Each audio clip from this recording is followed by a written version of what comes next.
Dear guests, without further ado, let me move to the second session, where we will try to have the reflections from a different group of experts, not from the authors of the report, but distinguished experts from the countries that are covered in the report.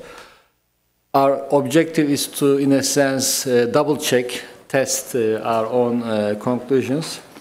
And also we will have one speaker to also reflect the Syrian take on the developments.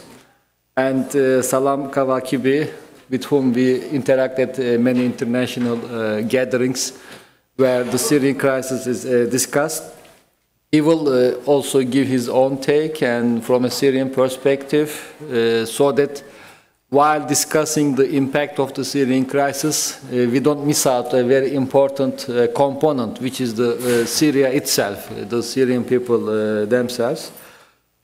Let me start then with Dr. Fuat from the AUB to discuss the effects of the Syrian crisis on Lebanon from the Lebanese perspective with his own insights, so that we can also take note of his remarks and incorporate into our own final report. Doctor, you have the floor. Thank you. Thank you very much, and thank you for giving me this opportunity to be with you.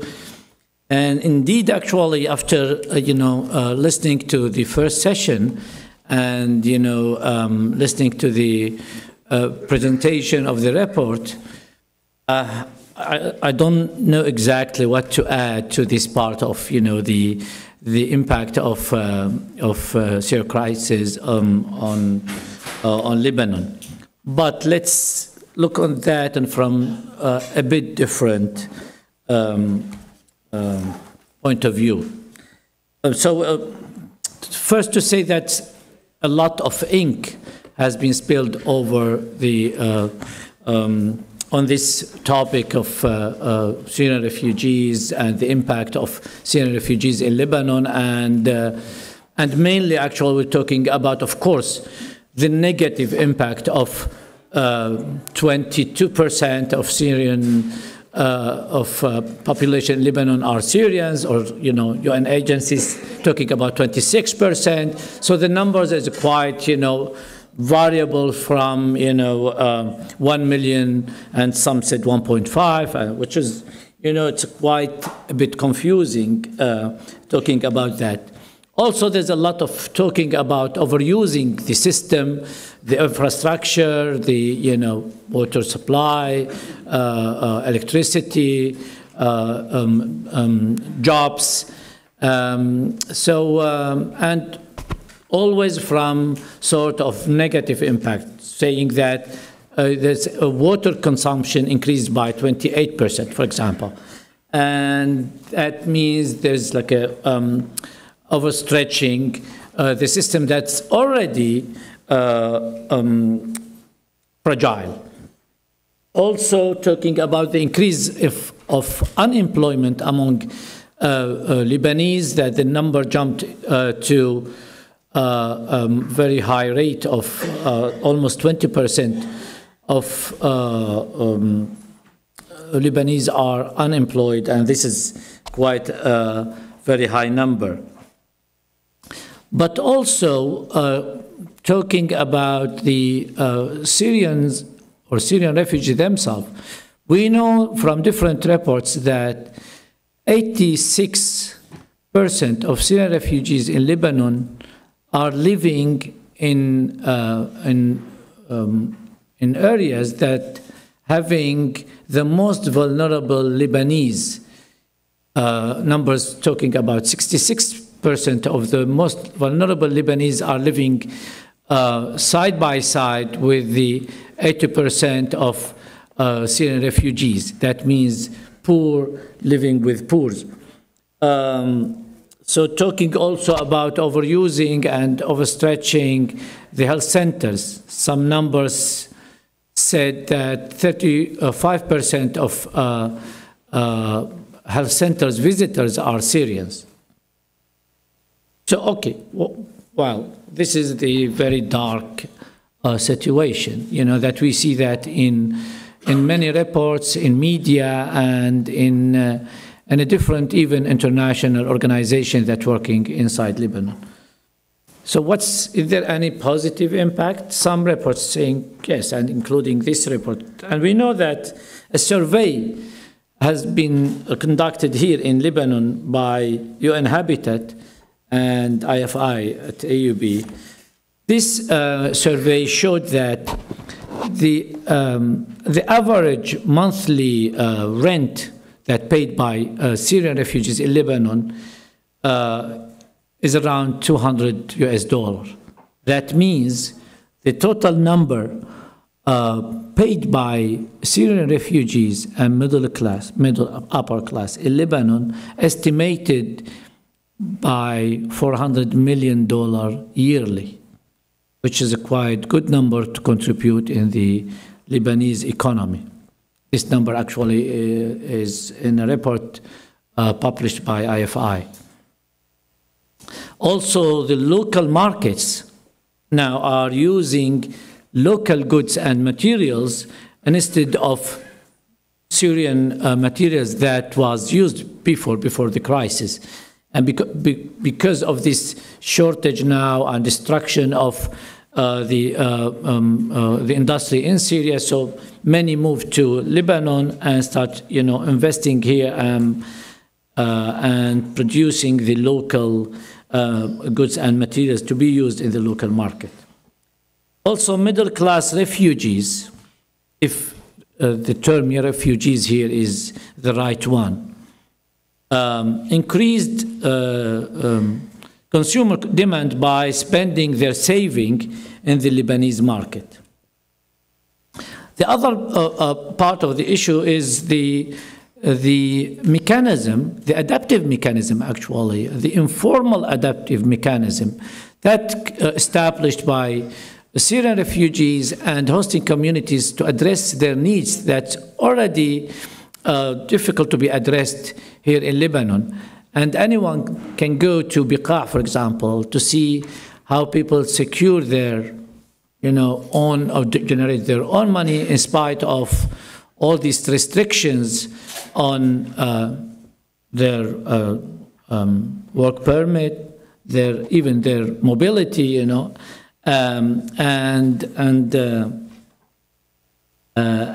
this sort of mechanism actually contribute not just in mitigate or reduce the tension between Syrian refugees and the hosting communities themselves, which still exist, but also that put less pressure on the government itself or municipalities that was helpful, are helpful in many cases. Anyway, I'm trying to say that on a different part, it's not just always, when talking about the burden of Syrian refugees in Lebanon, it's not just always an economic part, or it's about infrastructure, or about the issue of employment, but it's more political issue / social issue than economic one.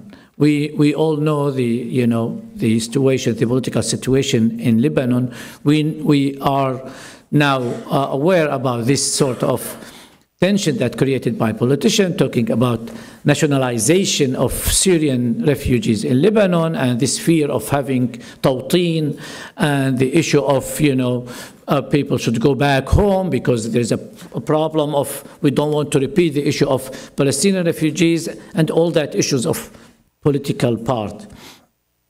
But what is actually the way forward?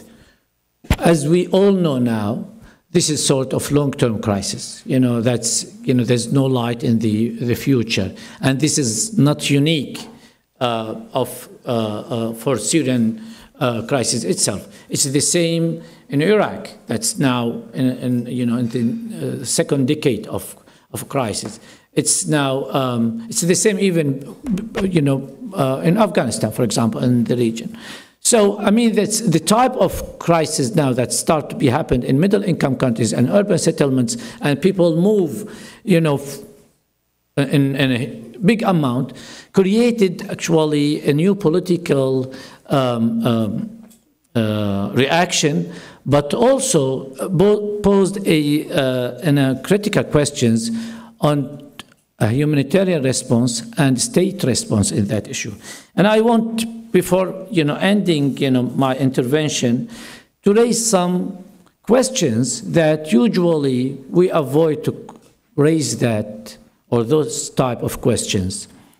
First, is it the only form of a humanitarian response that the global, the international communities can address such a sort of long-term crisis? We know that this form has been shaped around the idea of emergency or acute response, and ignoring usually the issue of protracted nature of this political / war crisis. By ignoring that, we're creating a sort of chronic problems. Some examples is from education in Lebanon. We know that more than 200, actually some reports saying about 250,000 kids that are in school age are not enrolled in school, and that will be, the number will be increased by time. We know that there's a problem of, addressing chronic diseases, for example, but also the most important one is the legal issues. In early 2015, the number of Syrian refugees that are illegal because they didn't renew their residence permit were 9%. At the end of 2015, I mean 1 year after that, the number of Syrian refugees that are illegal because they didn't renew their residence permit jumped to be 75%. So from 9% to 75%. And why? Because, the government, raised the fees to $200 per person per year. That means a family of 5 members has to pay sort of $1,000 a year, whereas they don't have any work permit. They don't have, there's shortage of subsidies in terms of food, health services, education, and ended up to have like increasing child labor of course to fill this gap. The other issue that I need to raise is about the issue of refugees versus nationals. And this is, it's not just exclusive for Syrian refugees, but now it's globally. Should we have like a sort of parallel systems in a country that dealing with, refugees and another system that deal with the nationals? Can that be, last for a long time? The example from UNRWA and Palestinian refugees here in Lebanon. So they have this system that's parallel with the national system since 60 years. The third issue is, can we start thinking about refugees or displaced persons as not as a burden, but also could be an asset to contribute in the economy, culture, and even political issue.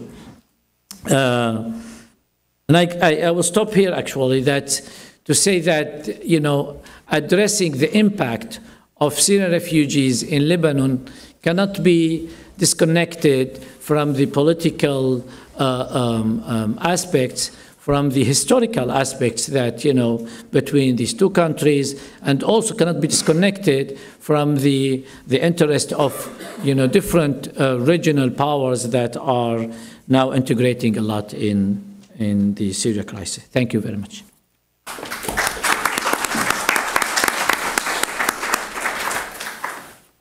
Thank you, Dr. Fuat.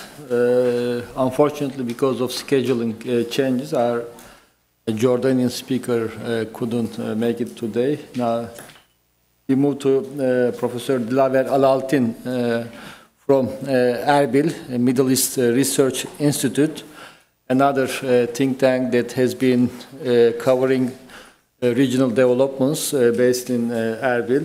We have been communicating and cooperating before on different issues, and Dr. Alaltin will also give an Iraqi perspective, but also perhaps put the nuances of the Kurdistan region into the discussion as well. Please. Thank you.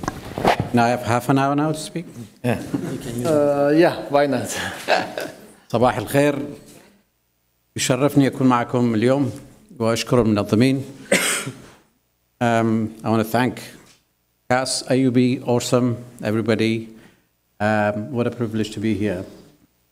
I think from what was said this morning, there's no need to repeat that there's such an impact of Syrian crisis on everyone, whether it's economic, security, political, social, and the rest of it. So I'm not going to repeat that.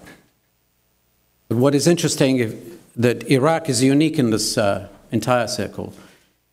Turkey, Lebanon, and Jordan are functional states, and they remained sovereign states before or after the Syrian crisis. So there was no threat on their entire functionality or integrity or survival after the crisis. It's a question of how you can absorb the trauma and how you survive, how you come out better off, despite all the challenges. So these are the challenges for them, but that's not for Iraq. The other important thing is that internally, Turkey, Lebanon, and Jordan, of course, they will evolve as a result indifferently, or their pathway of evolution will be affected by the crisis, whether that is again social, economic, demographic, political, and so on. But that's as far as it goes. As far as Iraq is concerned, it's entirely different. Iraq and Syria are inextricable. Before the colonial period, before they became independent, they were one. Actually, in the plan that was never implemented of Sykes-Picot, Mosul should have been part of Syria, or maybe Syria should have been part of Mosul. The two were considered to be appropriate for French influence areas. So that's how they were so one. And even after that, the tribes, the relation, whether it's Sunni, Kurdish, or whatever, they were all inextricable. So what happened in Syria is affecting Iraq in such a way that whatever happens in Iraq is affecting Syria in an equally big way. So instead of looking at how Syrian crisis affected Iraq, I would rather turn it on its head and say how Iraq affected Syria, because that's where it started. And if you look at the chronology of events, it started in Iraq. It then snowballed like a tumbleweed, went into Syria, then came back to Iraq. So the tumbleweed, when it started in Iraq and went to Syria, it matured there. It became stronger, came back to Iraq with an overwhelming power, so much so that it wrecked Iraq. It destroyed Iraq. It completely undermined the state, the functionality, the integrity, and the entire future of the state. So we cannot start from the Syrian crisis and say what it did to Iraq. It's actually what Iraq first did to Syria, and then what Syria did to Iraq. So if you go back one step, and you cannot study either of them on their own, compartmentalization is not going to help. You have to study them together, and if you're thinking about defeating Daesh, you have to look at both sides. Unlike what is happening now, the American policy, the Turkish policy, the every policy is that they look at Iraq and Syria separately. Well, that is not going to work. Defeating Daesh in Mosul does not mean defeating Daesh. And the same thing happens in Raqqa. So you have to look at the entire picture, whether it's political, security, military, socially, and so on. Back in 2003, the regime change, the Americans came and declared themselves the belligerent occupiers of Iraq. They removed the Sunni-dominated government. The Sunnis had been ruling Iraq for a century. Actually, Shias argue that the Sunnis have been ruling Iraq for 500 years because the Ottoman Empire was Sunni. So after all that history, suddenly the Sunnis were marginalized. They lost power and lost the prospect of coming back to power because the Shias are the majority. With the Kurds, then the Sunnis are a tiny minority. So the Sunnis were unhappy. They rejected the American occupation, and they rejected the Iranian-dominated sectarian prospect or sectarian rule. So they rejected the new reality, started an insurgency. The Arab Sunni components, whether they were Baathists, whether they were nationalist extremists and anti-Americans, or they were purely Iraqi Islamist fundamentalists, or they were Al-Qaeda. All three were fighting the two. So what they had in common was that common enemy, two common enemies that brought them together. Over the years of like 2003 until late 2000s, that's what they found themselves. And it was in the same constituency, the same domain, in the Sunni areas. The link grew and grew between them, so much so that Iraqi government could not tell one from the other. Everybody, in fact, they had institutionalized their relations. That's between the Sunnis and the Iraqi, and the Baathists, and the Al-Qaeda and the rest. They became powerful, and they were successful in gaining territory. Fallujah and Ramadi became the hardest to govern, and it was just about to undermine the entire American plans. That's when the surge happened, 2006, if you remember. The Americans brought more army, and they unseated the insurgents from Fallujah. They defeated them temporarily, and they actually stabilized Iraq. Where did these people go? They went to Syria. Before that, Syria had played a major role in actually implementing anti-American, anti-Iranian policies, and all the Arab Sunni, Saudi, Gulf help also came from Syria. So Ramadi, Fallujah, Mosul became the depth of Syria.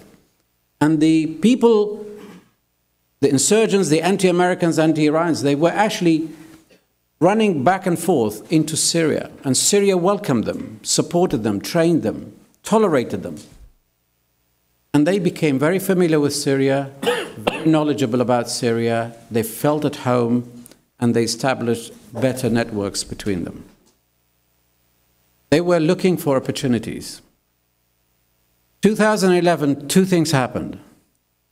In Syria, the Arab Spring arrived, 2011 and 12. By 12 and 13 became violent. There was a vacuum. 2011 in Iraq, the Americans withdrew. Maliki monopolized power or took over the entire state institutions, applied a very majority sectarian rule, pro-Iranian, anti-American, anti-this, anti-that. But Maliki had his own personal agenda too. He wanted to stay there for a long time. He wanted to win the Shia votes by alienating the Sunnis. He wanted to win the Arab nationalist votes by alienating the Kurds. So Maliki precipitated or created an environment where he polarized the nation, created gaps between Kurds, Shia, Sunnis. And the Sunnis were the most marginalized because the Kurds could look after themselves, but the Sunnis could not. By 2013, Iraq was already dysfunctional, already torn apart. The Sunni leaders were targeted. The fabric of the society was getting looser and looser, disintegrating, but gradually. And that's when Al-Qaeda transformed itself, metamorphosed into ISIL.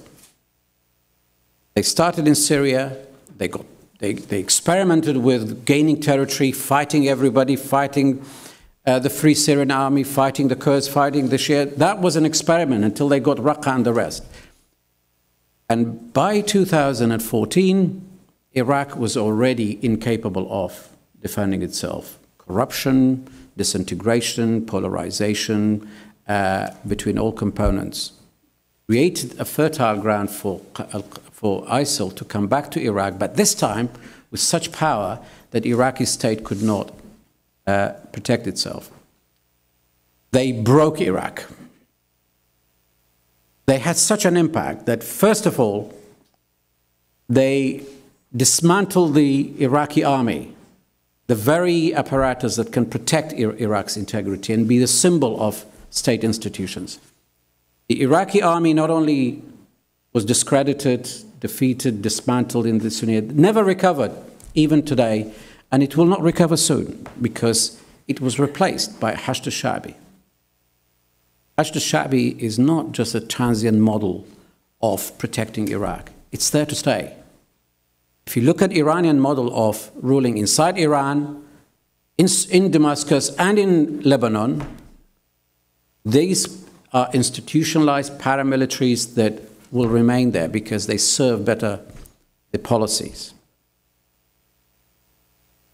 ISIL came and broke Iraq, but also undermined the Sunni politicians, Sunni constituency. They hijacked 1/3 of Iraq and almost threatened to crumble the rest. The dynamics of politics in Baghdad changed as a result of ISIL.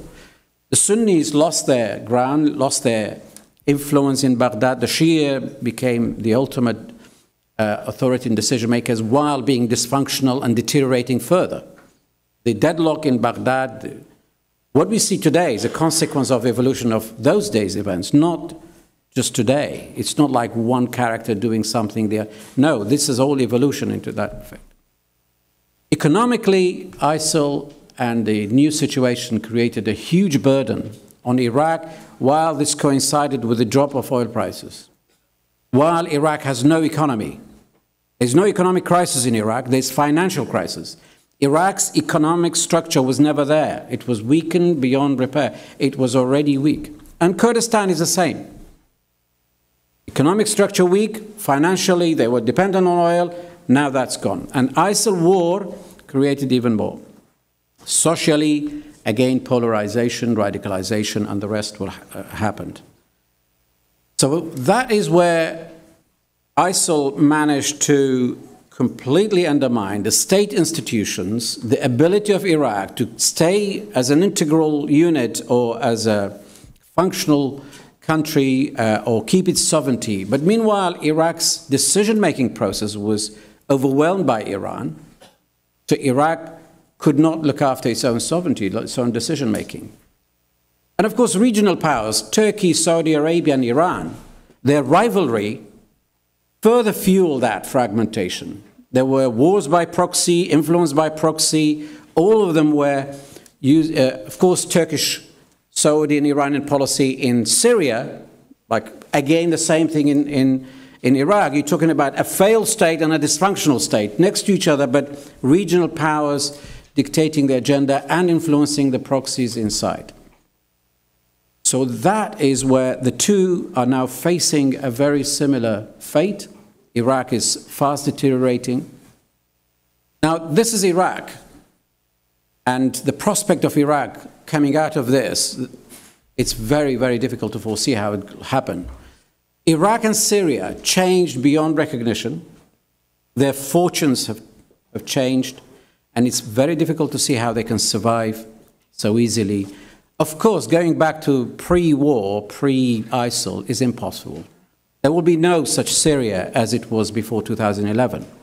A new Syria, new arrangement, new rule, new structure will have to evolve in the same way in Iraq. But for you to look at the impact inside Iraq or Syria, you cannot actually just look at like bird's eye view, look at the big picture and stop there. You have to go down a little further with a slightly more sophistication. Kurds in Iraq and like Erbil and Baghdad, their approach to Syria was different and their effect was different.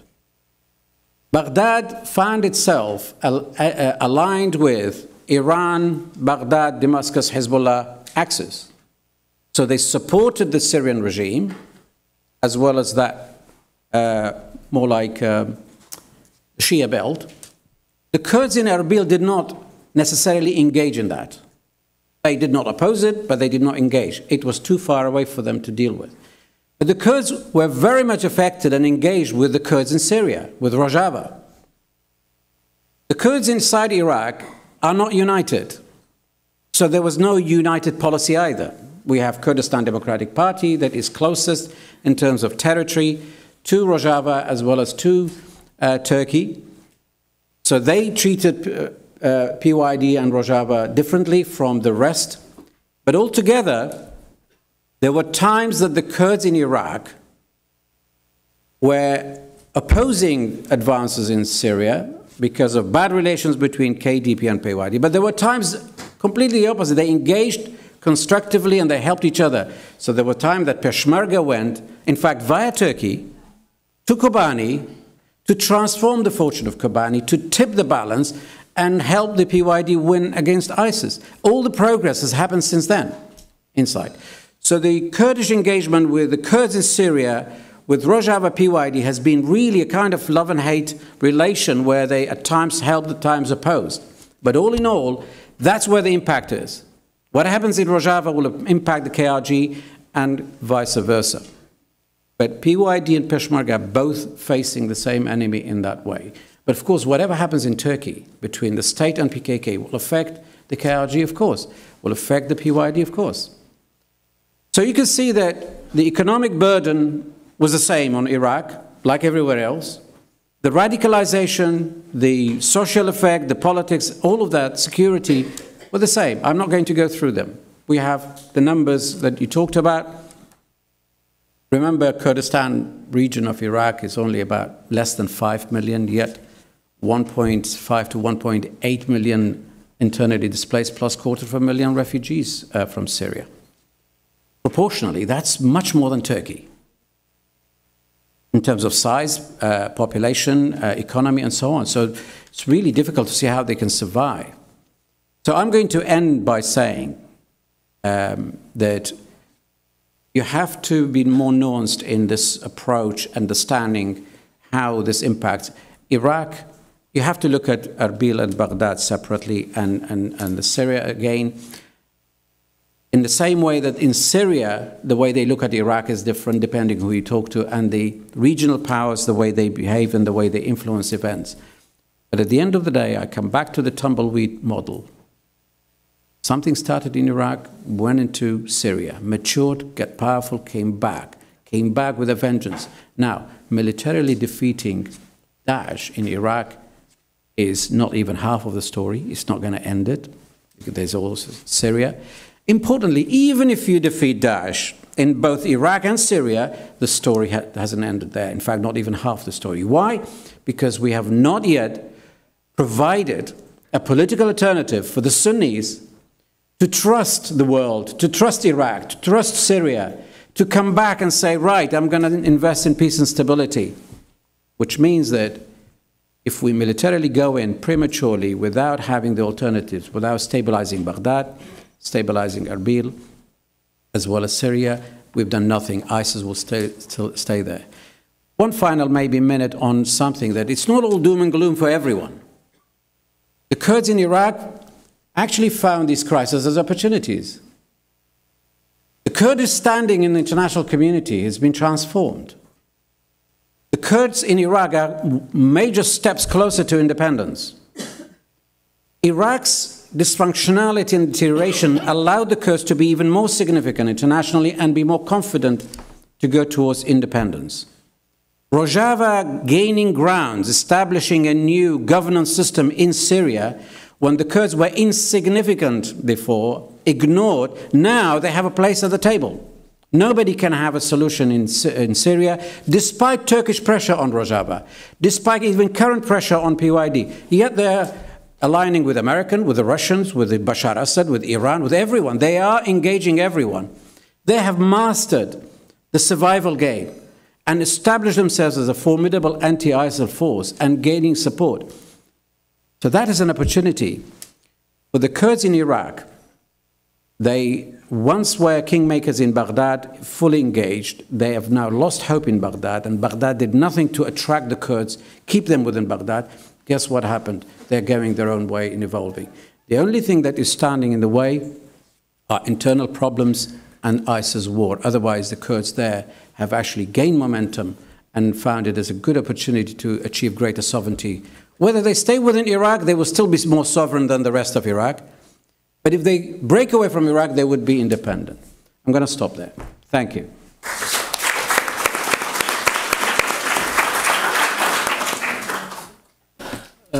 Thank you, Dr. Alaldin. Now we move to Dr. Mesut Özcan. He is Director of the Diplomacy Academy at Turkish Ministry of Foreign Affairs.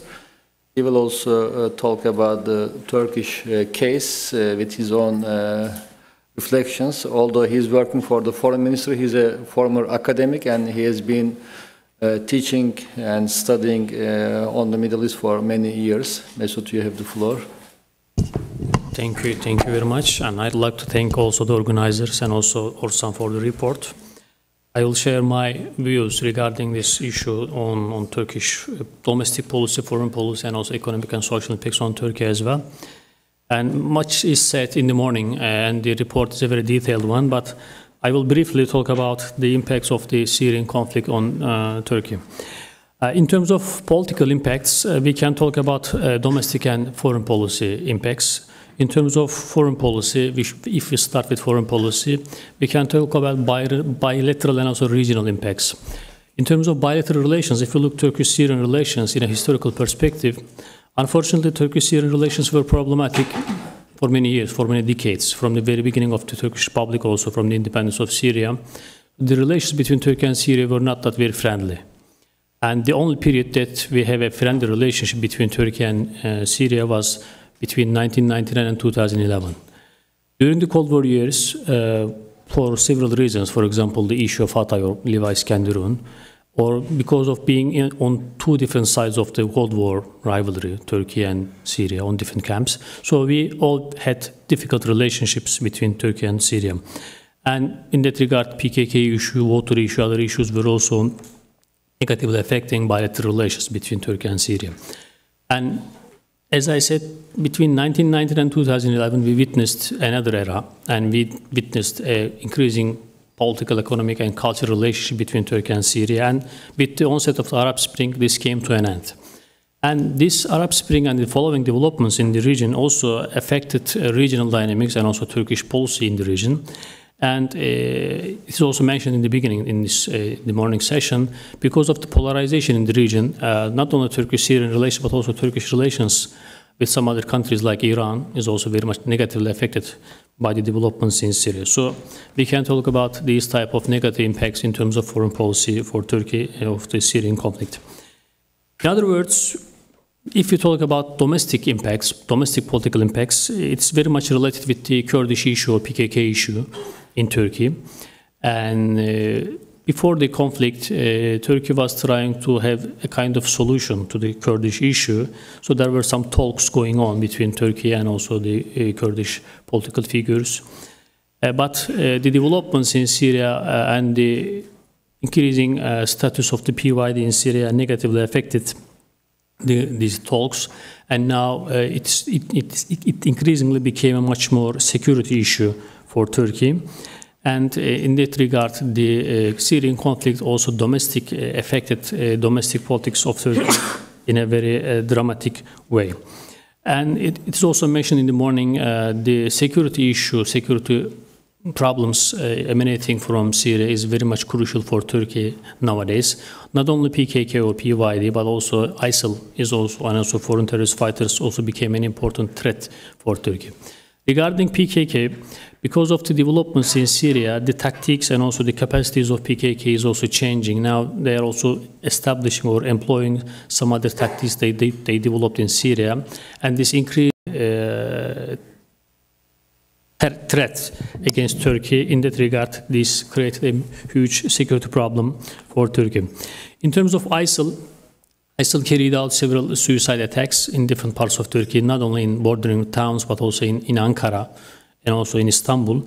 This negatively affected the security conditions in Turkey. So Turkey has to fight with two terrorist organizations at the same time, so this created a huge burden on Turkey, and this also negatively affected the domestic environment in Turkey.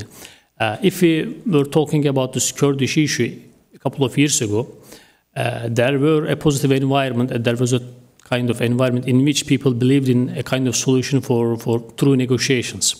But with the increasing conflict in Syria and also with the repercussions for Turkey, so now in Turkey, people less and less believe in a kind of solution through a dialogue, through some kind of talk. So we have different camps on different sides. So this also negatively affected the conflict, and also the increasing connection between PYD and PKK negatively affected the domestic conditions in Turkey for a solution of the Kurdish conflict in Turkey. So these things, these issues can be summarized as the political impacts of the Syrian crisis on Turkey in terms of foreign and domestic politics.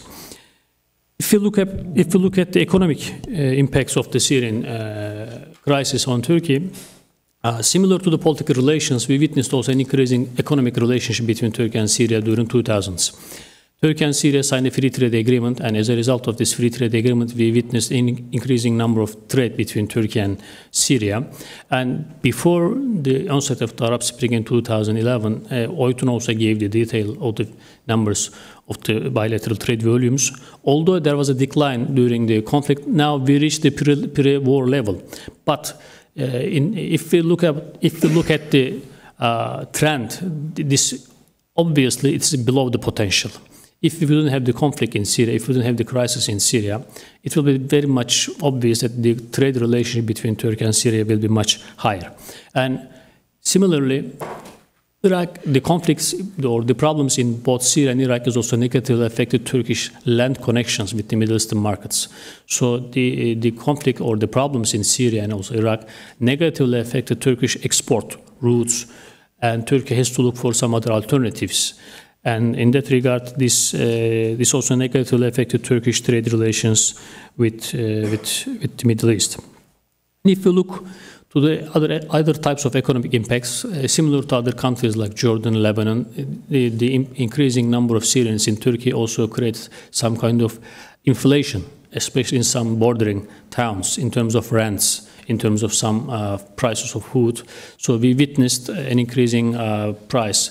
And if we look in details of these numbers, we see in border towns like Antep, Şanlıurfa, Kilis, the rents or the prices of houses skyrocketed.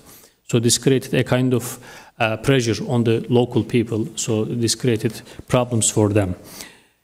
And in terms of unemployment, now Syrians have the work permits to work, but before even they have the permits, they were working illegally. So they became a part of the workforce in Turkey, mostly as unregistered workers, but still they became a part of the Turkish workforce, especially in border towns, but also in big cities like Istanbul. It is also mentioned in the morning there might be also some positive impacts or some positive aspects of this economic impact. Yes, there are also some Syrian business people. They are operating not only in border towns, but also in Istanbul. And they have the connections, they have the networks with the countries, with the Middle Eastern markets. So some of these people also brought their capital to Turkey. They brought their expertise, their network. So this also positively affected. And in Istanbul, there are some towns, there are some places, mostly Syrians or the Syrian tradespeople are operating. So this is also a positive aspect of this economic impact. And in terms of tourism, however, the conflict and also the increasing terror attacks negatively affected Turkish economy, and now we see a kind of decline in terms of tourism revenue in Turkey. And if we look at the social impact lastly, it is also mentioned in the morning, and it's also written in the report. This is a huge impact. In comparison with Lebanon, Jordan, Turkey is a much bigger country, a much larger country, and also the impact is limited. But if we look at the border towns like Kilis, Antep, and Urfa, we witnessed the increasing impact of the Syrian population, especially in Kilis, for example. The Syrians are outnumbering the local people. So this created a huge burden on the services there. But on the other hand, we should know Turkey is a country of migration. Many people in Turkey are migrated from different parts of the region, for example, from the Balkans, from the Caucasus, from the Middle East. But different from the prior migration just after the end of the Ottoman Empire, this time the migrants or the refugees, they are not Turkish origin. They are mostly Arabs. So it's a kind of, this time a bit different from the former migration. So this creates some kind of a problem. And different from the Lebanon and also Jordan and also Iraq, the language barrier is also a bit a problem in terms of education, in terms of integration to the society, in terms of working environment. So it's also a bit different from other countries in the region. So the language barrier is negatively affecting both the integration of these people to the Turkish society, but at the same time, the services provided for these people. Now, the Syrians have the access to the basic health services freely, but on the other hand, the language barrier sometimes creates problems for these people. And also, in terms of education, unfortunately, the language barrier also limits the enrollment of the Syrian kids to the schools. So now, there are some efforts in that regard to employ more and more Arabic-speaking teachers or Syrian teachers in the second shifts of schools. But still, in my understanding, it is less than the enrollment of the Syrian kids in schools than Jordan and also Lebanon. So these are the social impacts, and this also had the increasing number of Syrians, especially in border towns, created a kind of problem on the services provided by the municipalities. So in that regard now, we see the increasing investment on the side of the municipalities to help the people there. Although we didn't have big clashes between the local people at the same time with the Syrian people, but still there were some frictions in some places. And in that regard, as it is mentioned in the morning, this crisis expected to come to an end in a short period of time. So for many people, for many institutions, it's just an emergency issue, but it became increasingly a much more permanent issue with the longevity of the conflict in Syria. Now the institutions in Turkey and also NGOs, they're also taking it much more durable, much more long issue. So now they're also adapting themselves to this change, to this condition. And lastly, now there are nearly 2.7 million Syrians and also nearly 300,000 Iraqis in Turkey. And Turkey allowed these people in, but on the other hand, some terrorists also infiltrated via these people, so there are also some limitations. Sometimes there are some checks, and this creates also some problems for the image. At the same time, a prevention of some of the people escaping war, escaping violence, coming to Turkey. In that regard, this also created a negative image if there are some controls and checks in terms of allowing people, letting them in. So this also negatively affected the image of the country. And in total, the Syrian crisis had negative impacts in terms of security and also domestic policy and also foreign policy of Turkey. Economically, Turkey spent nearly $10 billion, but still there are also some positive side of this economic impact as well. But in terms of social, and this is maybe in the long term, we will see the outcomes of the social impact. In the early years, now we have the challenges, but if we have a kind of integration scheme for these people for the long term, then this migration might be a kind of additional positive thing to the Turkish relationship with the Middle East. Thank you.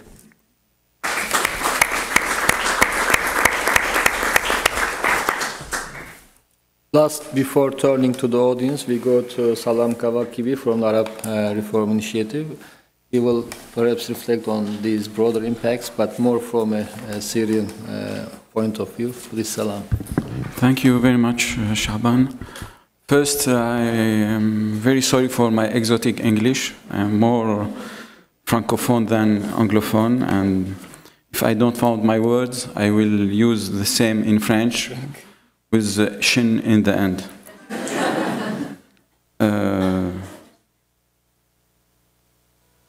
I start with very pessimistic point. I had recently a discussion with high-level Russian advisor in the foreign affairs.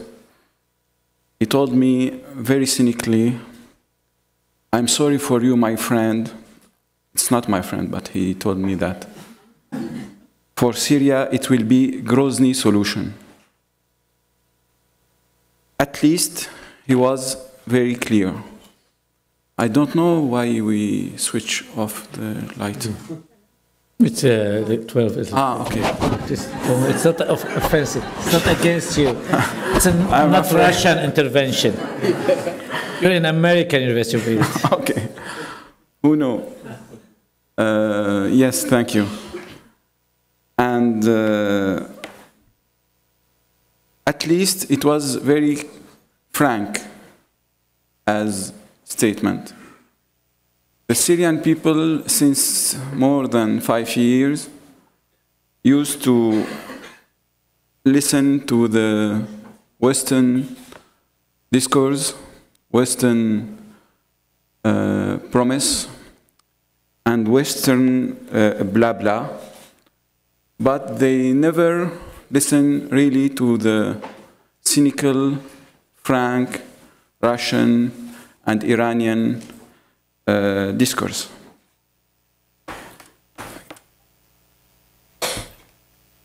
Now, just yesterday, more than 88 Syrian NGOs signed a petition against the impartiality of the United Nations. It's the first time in the history a civil society organization protests against such international organization. It was the first time I found something like that. It was in Srebrenica, when the people of Srebrenica wrote on their wall, UN means united nothing.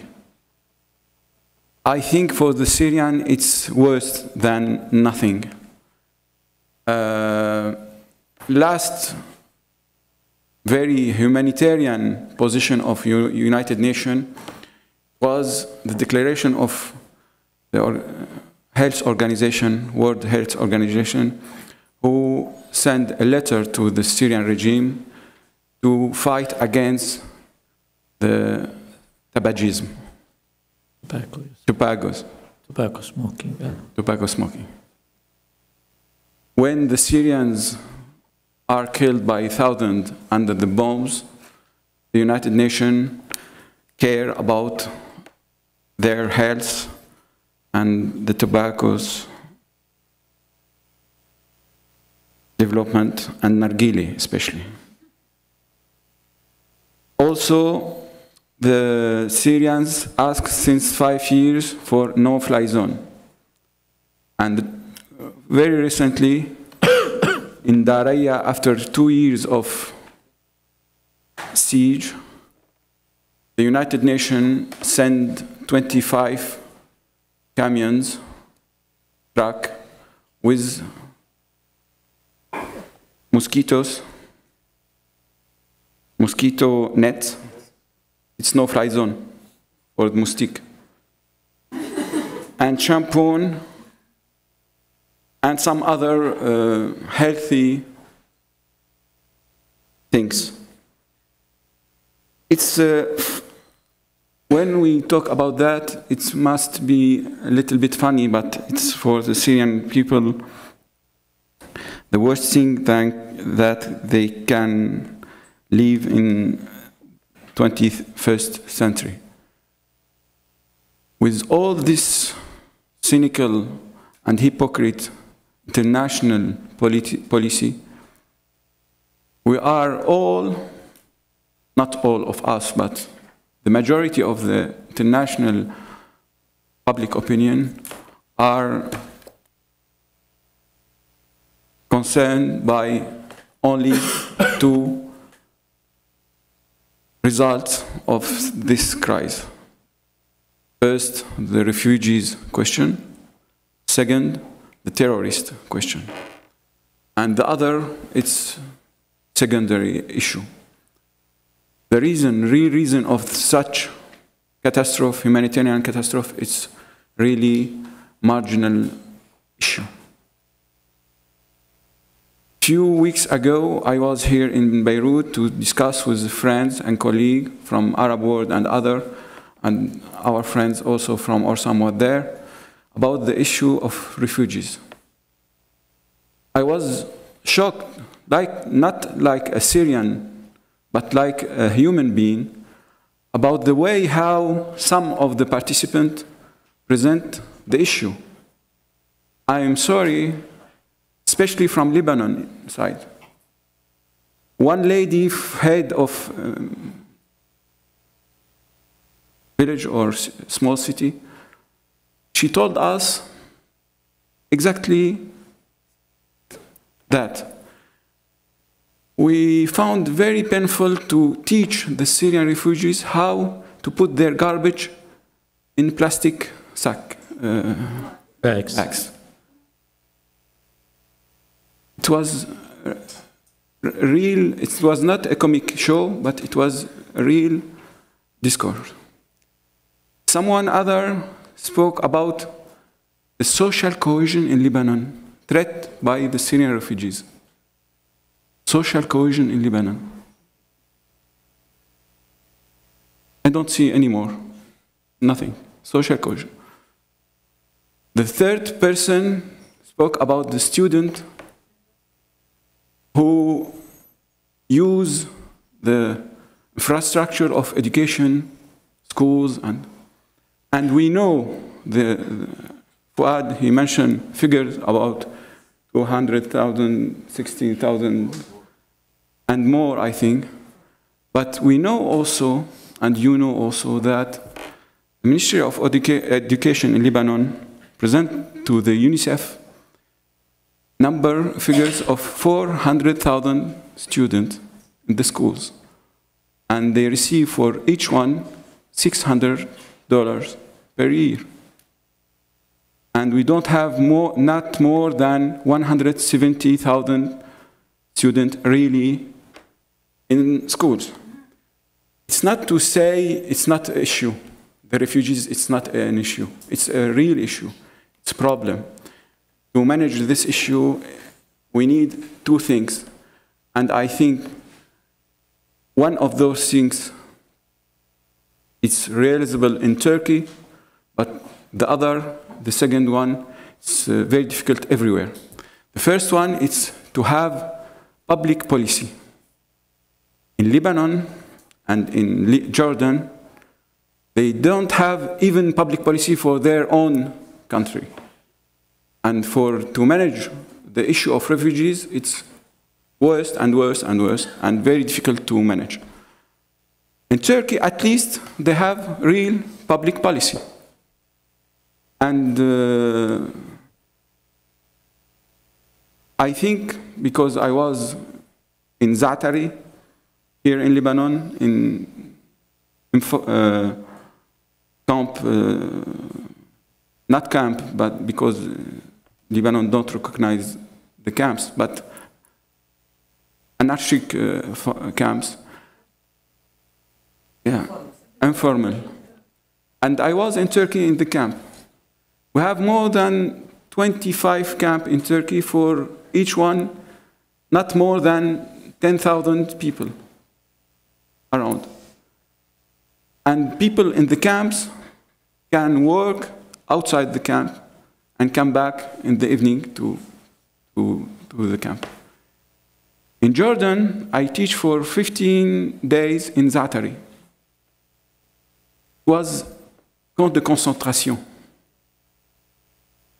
It's prison. It's for 88,000 people. They cannot leave the camp. They can leave it, but if we catch them, the sanction, they call it al-qadhf, ejection to Syria. Of course, in Jordan we have hundreds of thousands outside the camps, but to say about the public policy to manage the issue of refugees. In the camp we have, in Çağatay we have doctors, engineer, professor of university. They cannot teach these children. They are forbidden to teach the Syrian children in the camp because it must be a Jordanian teachers. I can understand the interest of such country to engage their own citizen, but it's not really fair on this side. The second issue to manage this issue of refugees, it's when we talk about refugees, we don't have any representative of refugees everywhere. To have a representative of refugees, we must encourage them to organize themselves in NGOs, not NGOs like Gaziantep, Las Vegas NGOs, NGOs of Gaziantep, who spend all their time in Irish pub, but real local NGOs inside the refugees community to represent their interest, to express their voice.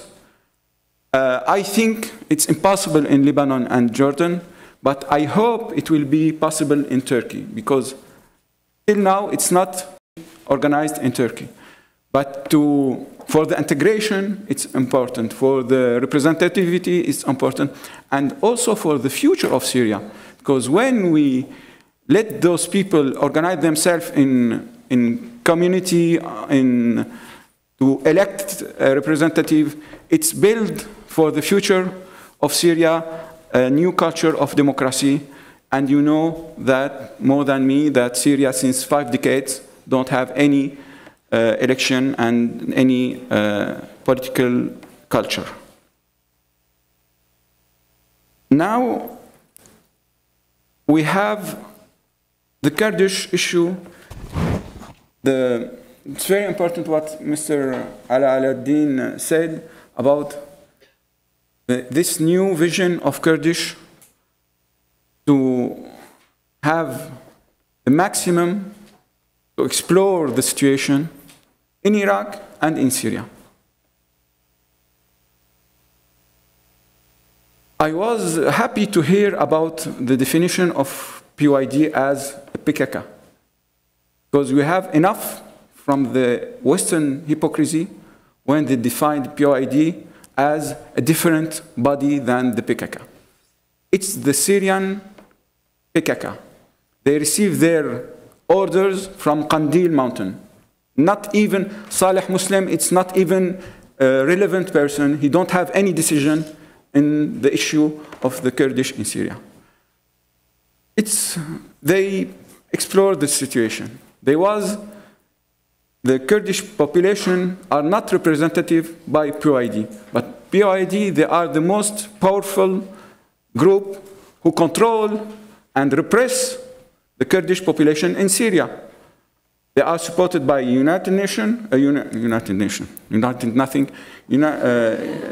States, Russia, Israel, and the Syrian regime, and perhaps Trinidad in the way.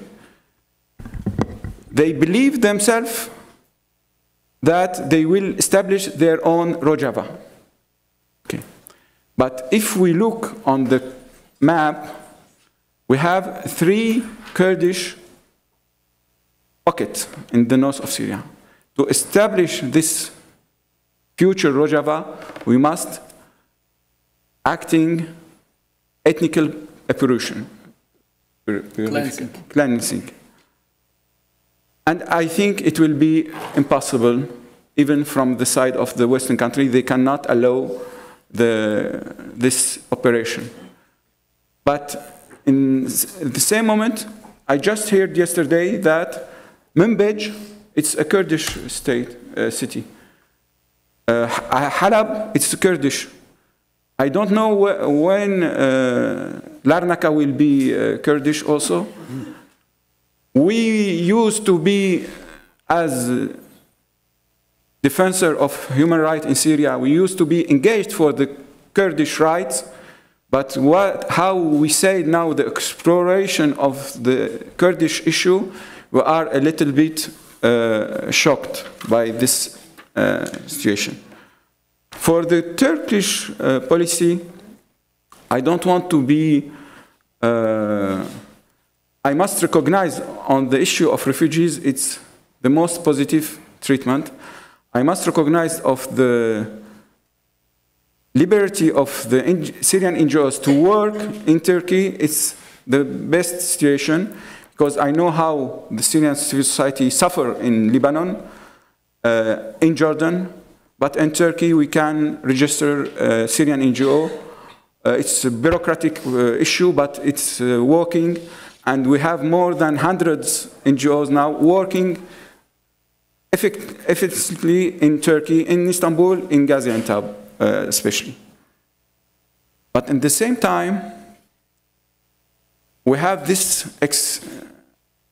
exploitation from the Turkish opposition groups, not only the leftist, CHP also. CHP use the Syrian file because it's not to defend the politic of AKP, it's not my subject, but the CHP don't have any project for the social economic reform in the future of Turkey.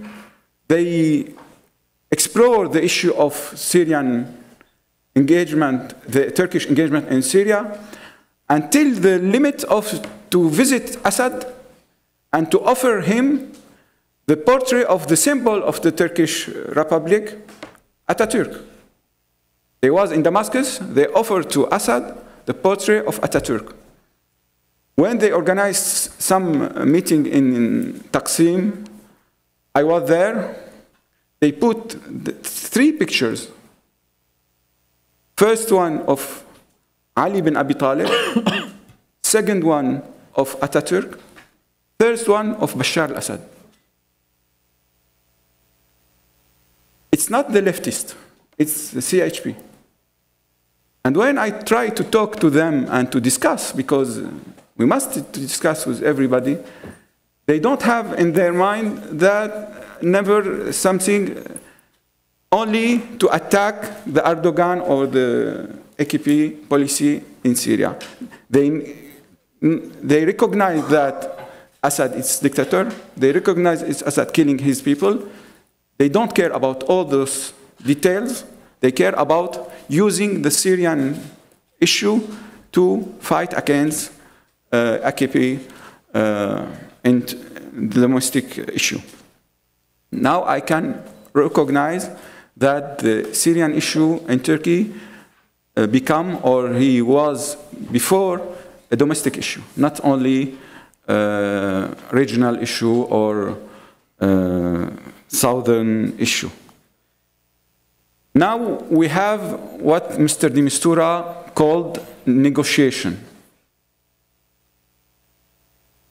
Nobody heard about any negotiation, but Mr. de Mistura organized some meeting to talk about negotiation. Till now we didn't have any negotiation. It's proxy negotiation. It's a way to stay in the hotel and to visit Mr. de Mistura from time to time and to express our wishes. And from other side also, the head of the Syrian delegation, when he met with people from the opposition in the street in Geneva, his salute, it's like this. It's a very peaceful way to start a negotiation for the future of Syria. But in the same way, the civil society in Syria express themselves by a group of reflection. We have more than 240 civil society NGOs engaged in Geneva talks. They are in Geneva. They don't believe on the neutrality of the civil society, but on the independency of the civil society. It's two different issues. They are not neutral, they are independent. And it's very important to say it, because Mr. de Mistura, again,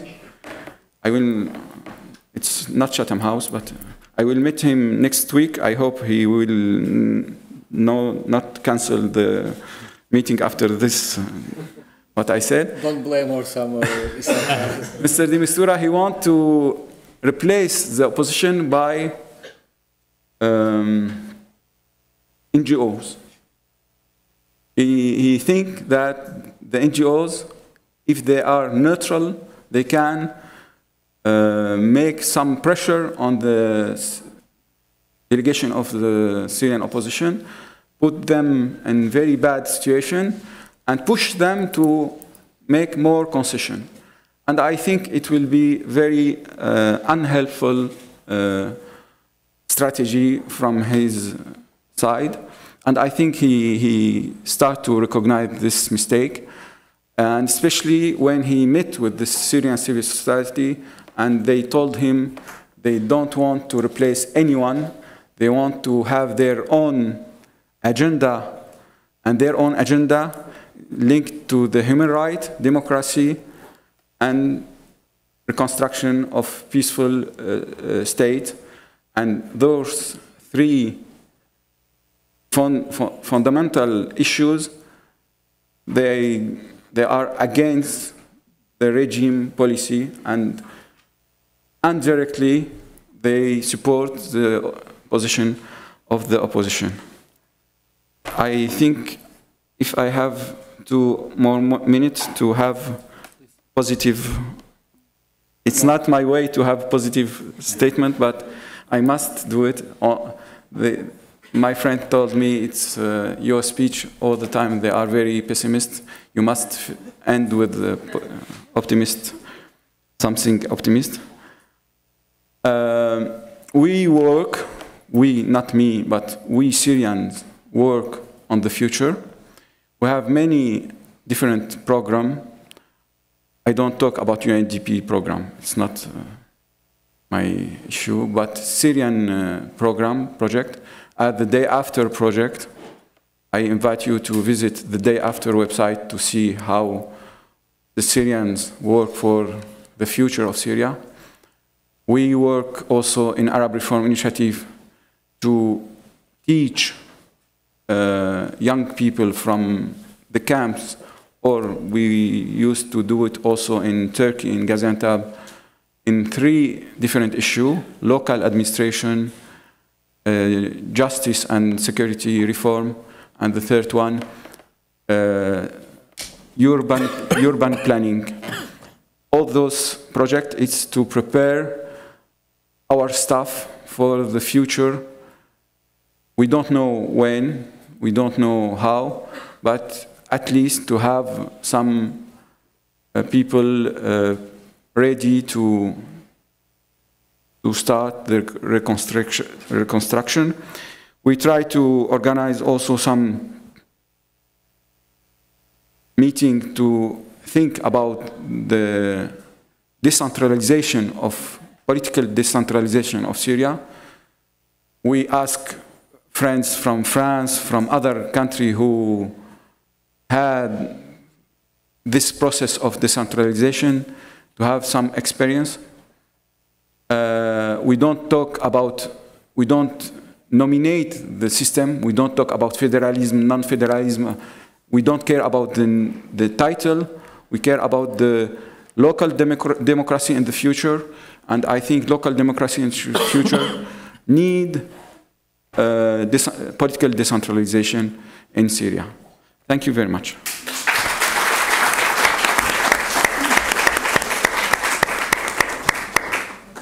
Thank you as well. Again, we have a couple of minutes for questions from the audience. Let's go for a round of questions, 3 questions. Anybody in the back? So, if not, we can start from here. Can we get Mike?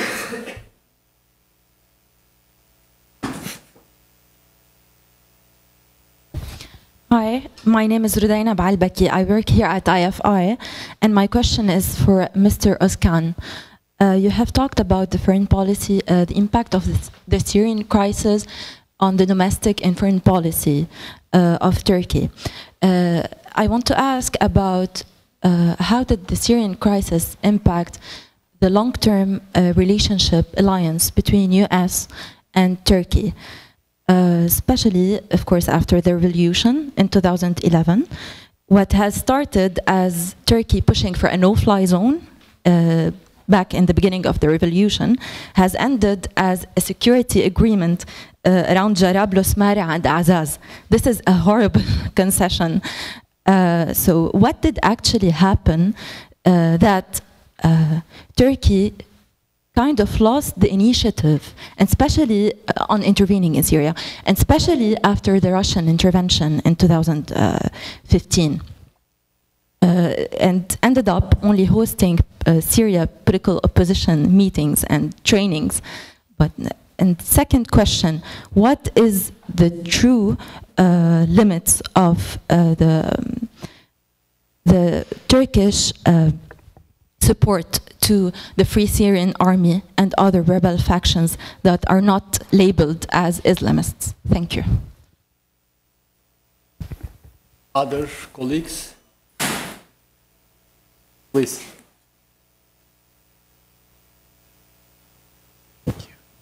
Hi.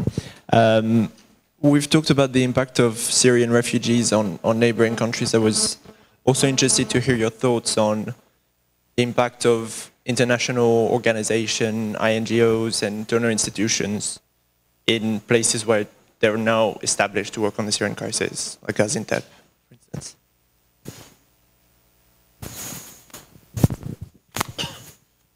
Okay.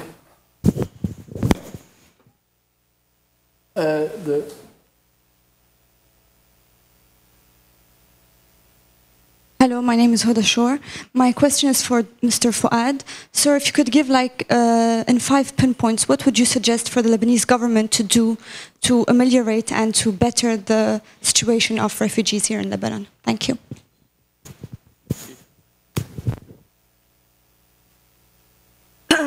Hello, my name is Hermine Schellen. I'm working with Universal Peace Federation here in Lebanon, and we are doing since 1 year now education program in a camp for Syrian refugees. And my question is to Mr. Fouad. I'd like to ask what is the main reason that 250,000 refugee children are not enrolled yet here in Lebanon? I would like to know that. What is the cause behind it?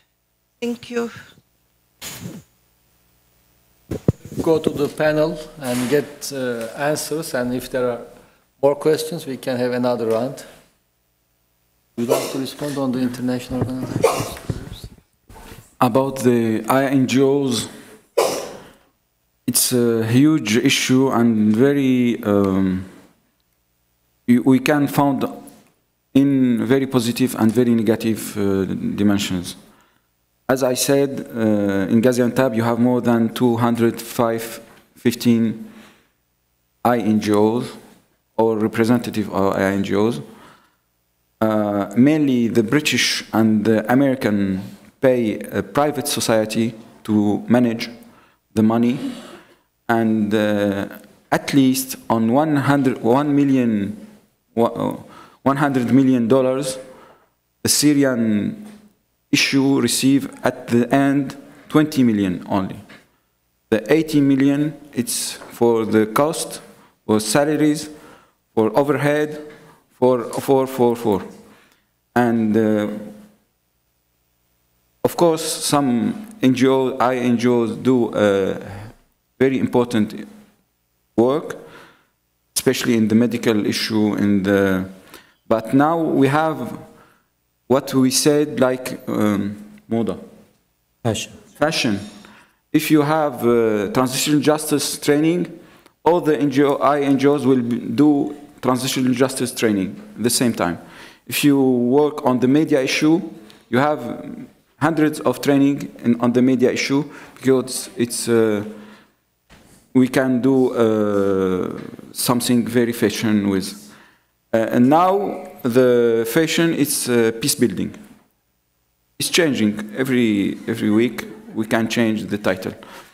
To end, I was very optimistic on my life when I talk to people on INGO working in Jordan about the issue of the Syrian conflict. It was 2 years ago when Assad was in very bad situation before the Russian intervention and before the implementation of Qasem Soleimani troops in Syria.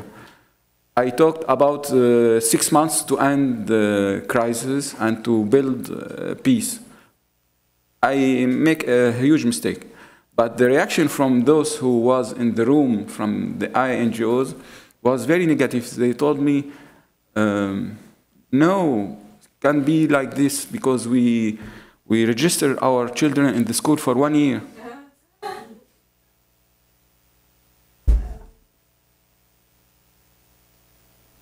Thank you.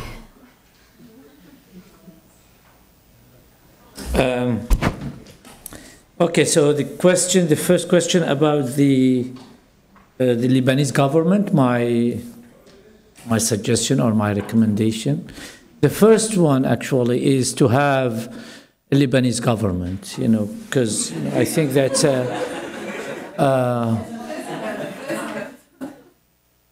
maybe president first, and then Lebanese government, and then in a solid and in a coherent Lebanese government, and then we'll start thinking about the priority of their. But yeah, at least we may talk something about leading the let's say, or the managing at least the crisis, not just being like a reactive or just responsive to the international humanitarian system.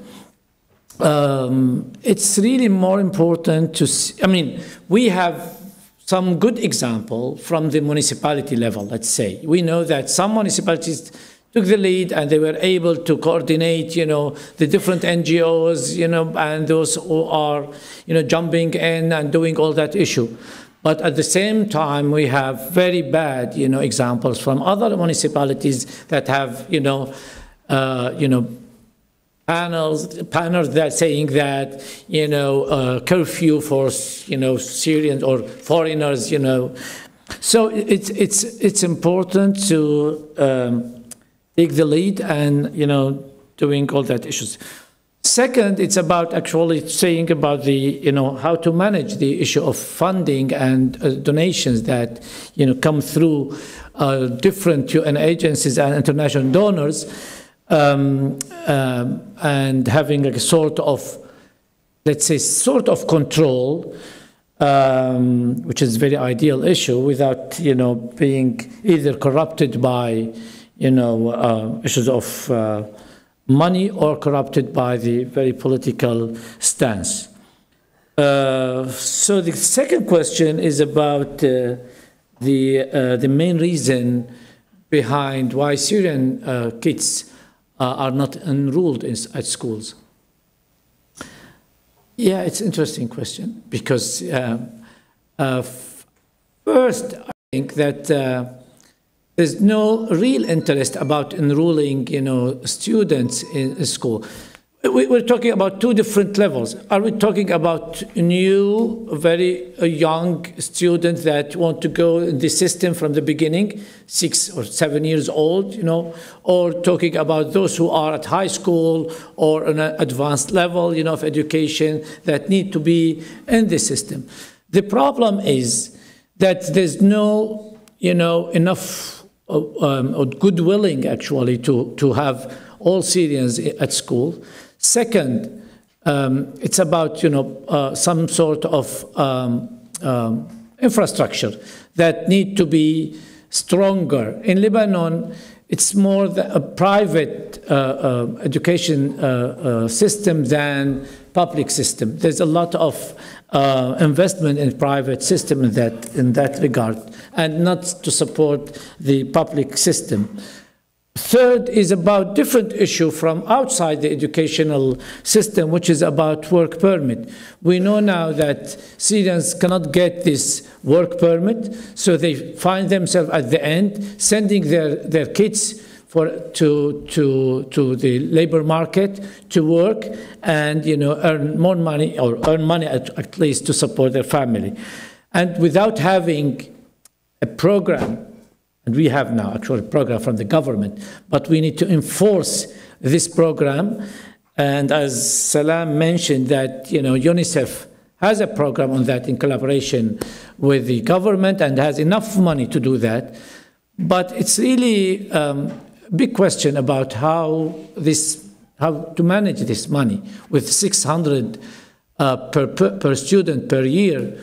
In Lebanon, it's quite good, to have one enrolled. But when we know that maybe more than 60% of these 600 go to salaries to those are working in the agency itself, that means there will be definitely be shortage in addressing this need.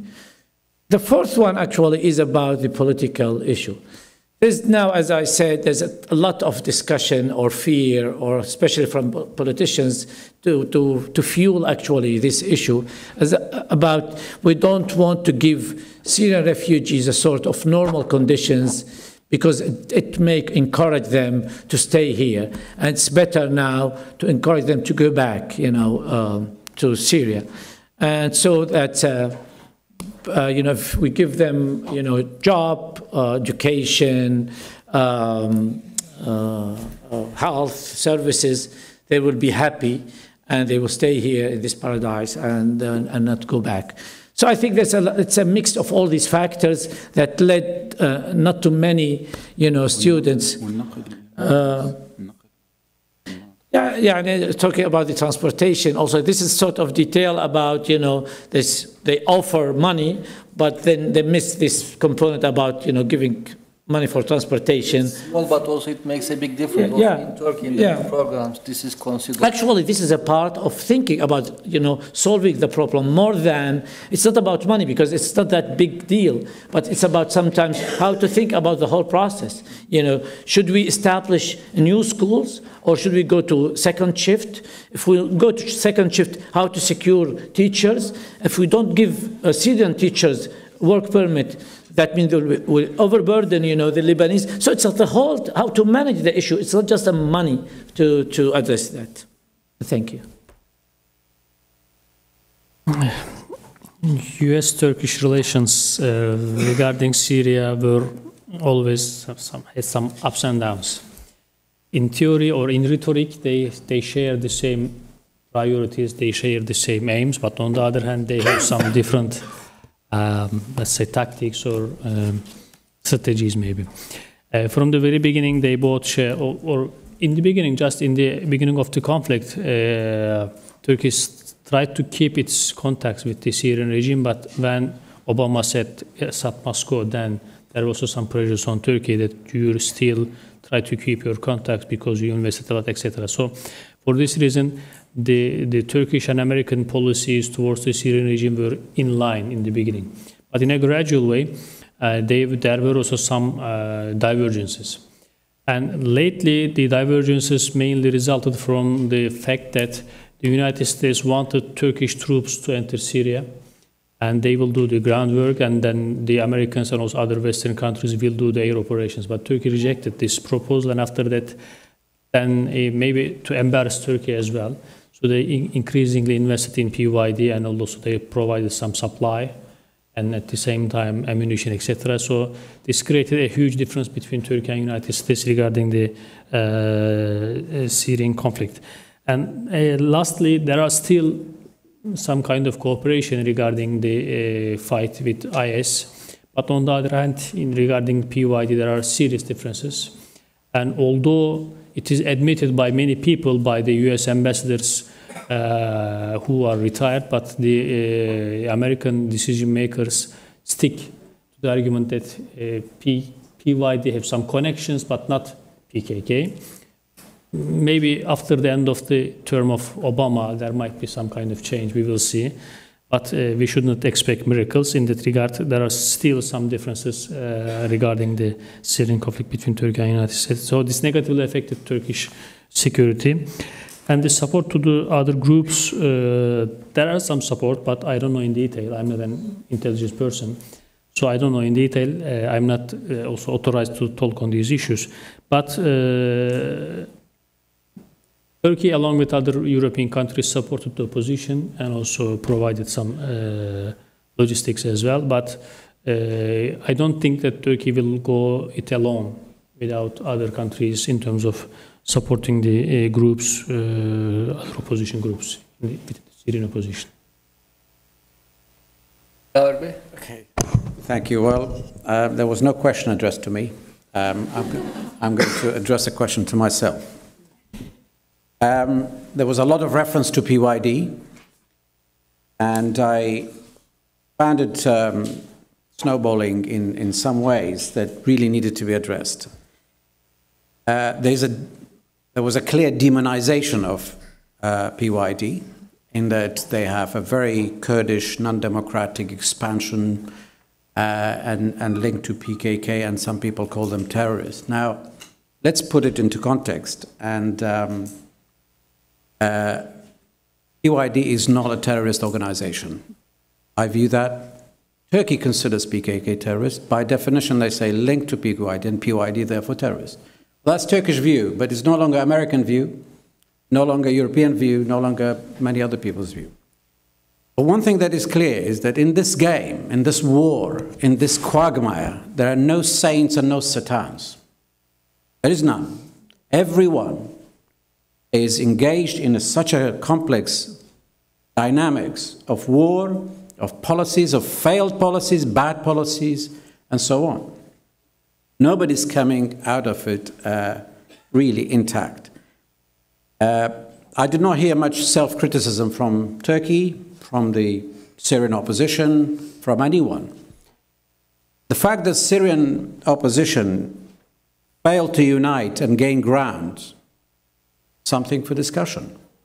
They failed to recognize Kurdish issue or address Kurdish issue. They have Kurds. One of the few heads of the opposition were Kurds. But that is not addressing the Kurdish issue, because Syrian opposition, the overwhelming philosophy still lives in denial that Syria is still Arabic, still this, and they would not address that. Now, of course, they are now changing, but actually to deny that PYD is gaining ground there, you like it or not, bring them to the table. In none of the Geneva meetings or none of the American, Turkish, or other sponsored meetings, they were invited to the table. Whether you like it or not, that's what they are in the ground. The failure of the Syrian opposition to unite and succeed actually reflects Turkish policy failure, American policy failure, the international policy failure. Everyone was so focused for a long time on removing Bashar, they lost the rest. Now the Americans are trying to do something about it. They stopped living in denial. They went into bed with PYD. They said they are the ones who are now effective against ISIL. PYD squeezed between Turkish pressure and Daesh from above. Of course, they would be pragmatic. They would engage Bashar, they would engage Iran. If they can't engage Turkey, and they did at times. In fact, their leaders used to travel from within Turkey. They would engage the Americans, anyone. I do not believe that they are engaging Israelis, but there's nothing wrong with that if they did, because some Lebanese groups deal with Israel, Turkey does, Qatar does, Egypt does, Jordan does. So they are not relying on Israeli support, and Israel is not providing support. PYD, of course, I think many speakers in Farhad Bey did demonstrate that 50% of the fighters came from Turkey. And a lot of these are PKK encouraged, PKK affiliated, so nobody can deny that. But the Americans decided they treat PYD differently from PKK. But Turkey didn't. And this is where we are now. Of course, PYD will try its best to gain as much ground as possible, whether it's Arab land, Kurdish land, who knows whose land is what? Whoever admitted that Halab used to have a large proportion of its population as Kurds? Denied completely. Now they say Halab is Kurdish, no Arabic, no. Halab is a mixture, it's a cosmopolitan, it's everyone. Everyone owns Syria. Of course, Manbij may not be Kurdish at all. Some Kurds live there, some Arabs live, some Turkmens live there. Syria belongs to Syrians. When they go and occupy and liberate or gain ground, they establish their own governance. That doesn't mean they start labeling as Kurdistan. If they do, it's wrong. It's not Kurdistan. What they are also doing, of course, they are not democratic. They are suppressing some of their opposition. They are not allowing the other Kurdish, Syrian Kurds to share power with them. But who's democratic in Iraq? Who's democratic in Syria? This is a state of war. It's an exceptional circumstance. You cannot judge them, judge their democratic commitment by what you see now. They are fighting a survival war. And whatever they do, of course, it will affect Turkey, will affect PKK, will affect everyone. But that's beside the point. These are the implications. In Turkey, well, sorry, in Syria, PYD is fighting. And they're trying to even connect the three pockets that you mentioned. They will do. Who wouldn't do? And if the first Syrian army could do, they would do the same. If ISIL could do, they do the same. And if Bashar can actually regain the whole control over Syria, they will. Bashar Assad's regime denied Kurdish rights until there was this war, and now suddenly engages PYD. There's good relation between them. These are pragmatic, these are people who are playing this game and they're all in it. So what we should really be doing is should be revising policies to see what is working, what is not. Let's think long term, stability solution, and nobody should live in denial. And everybody has to be somehow self-critical when they look at it.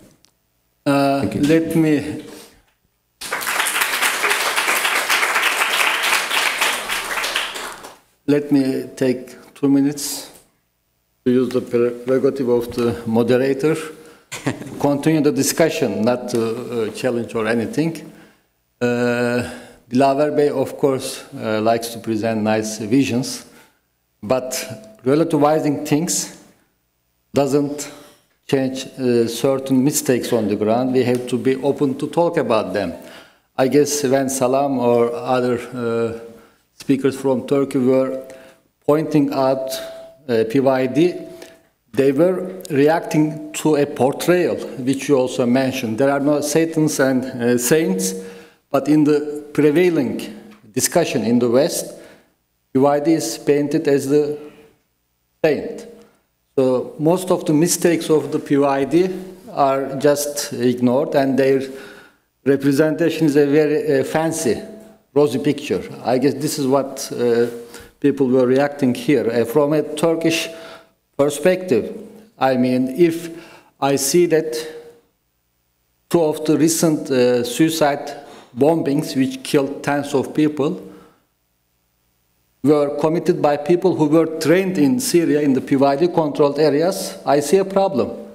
If I see that the military assistance given to PYD by Western governments ends up in Turkey to kill Turkish people, there is a problem.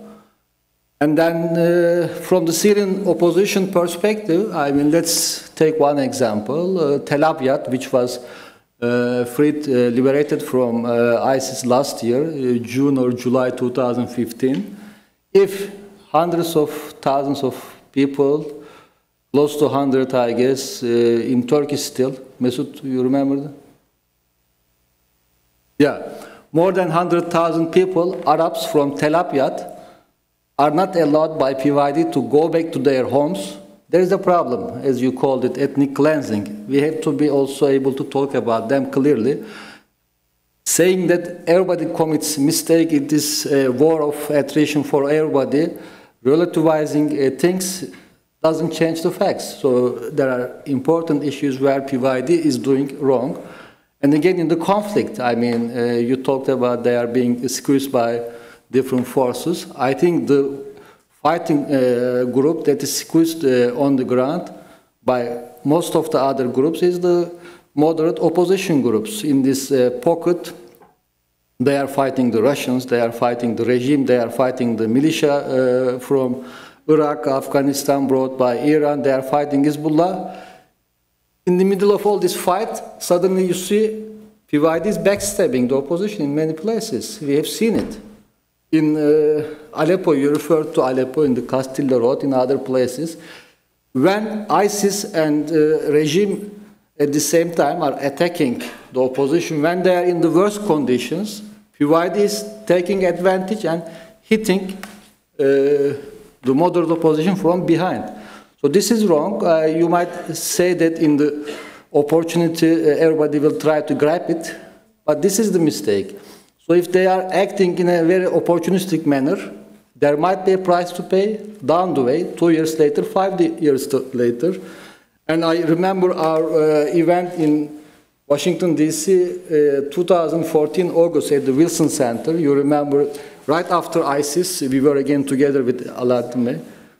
At that time, we mentioned that the Kurds have the opportunity, but if they act opportunistic, they may eventually pay a price. So I guess this is where Turkey and the Syrian opposition perhaps is more concerned about the PYD policy, because it may also backfire for the Kurds.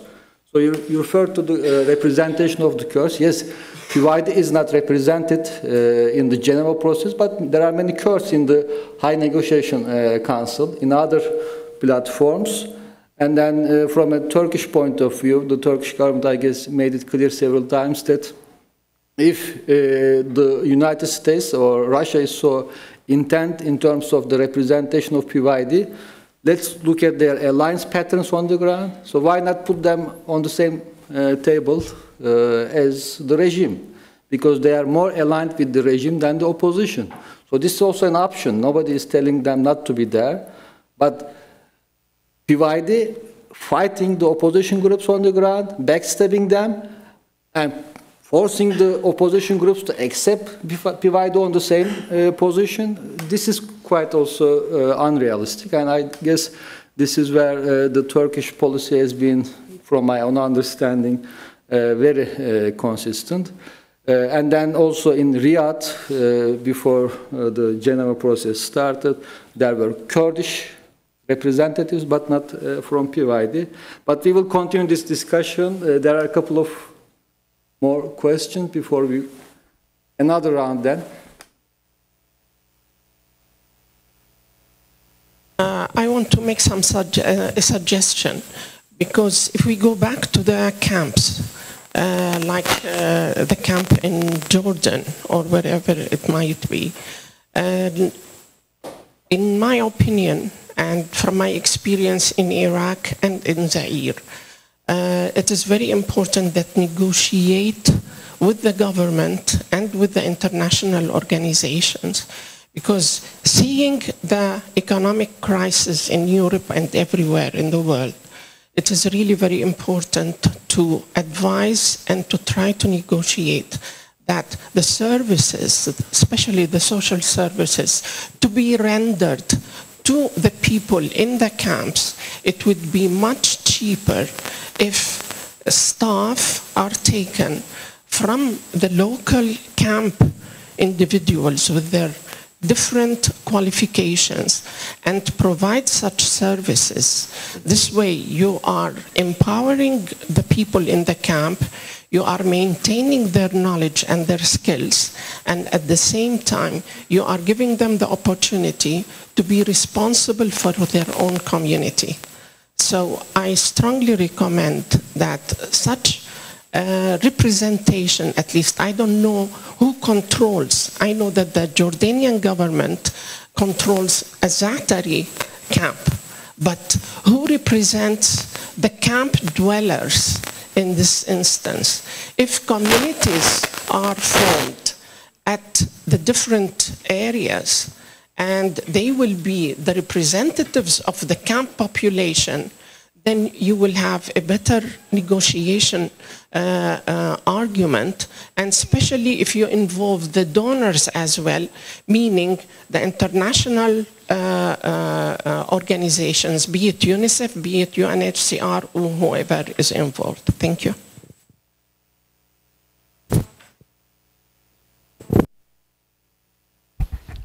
Thank you. Peter Remmele, Adenauer Foundation. I'd like to come back to the Kurdish issue.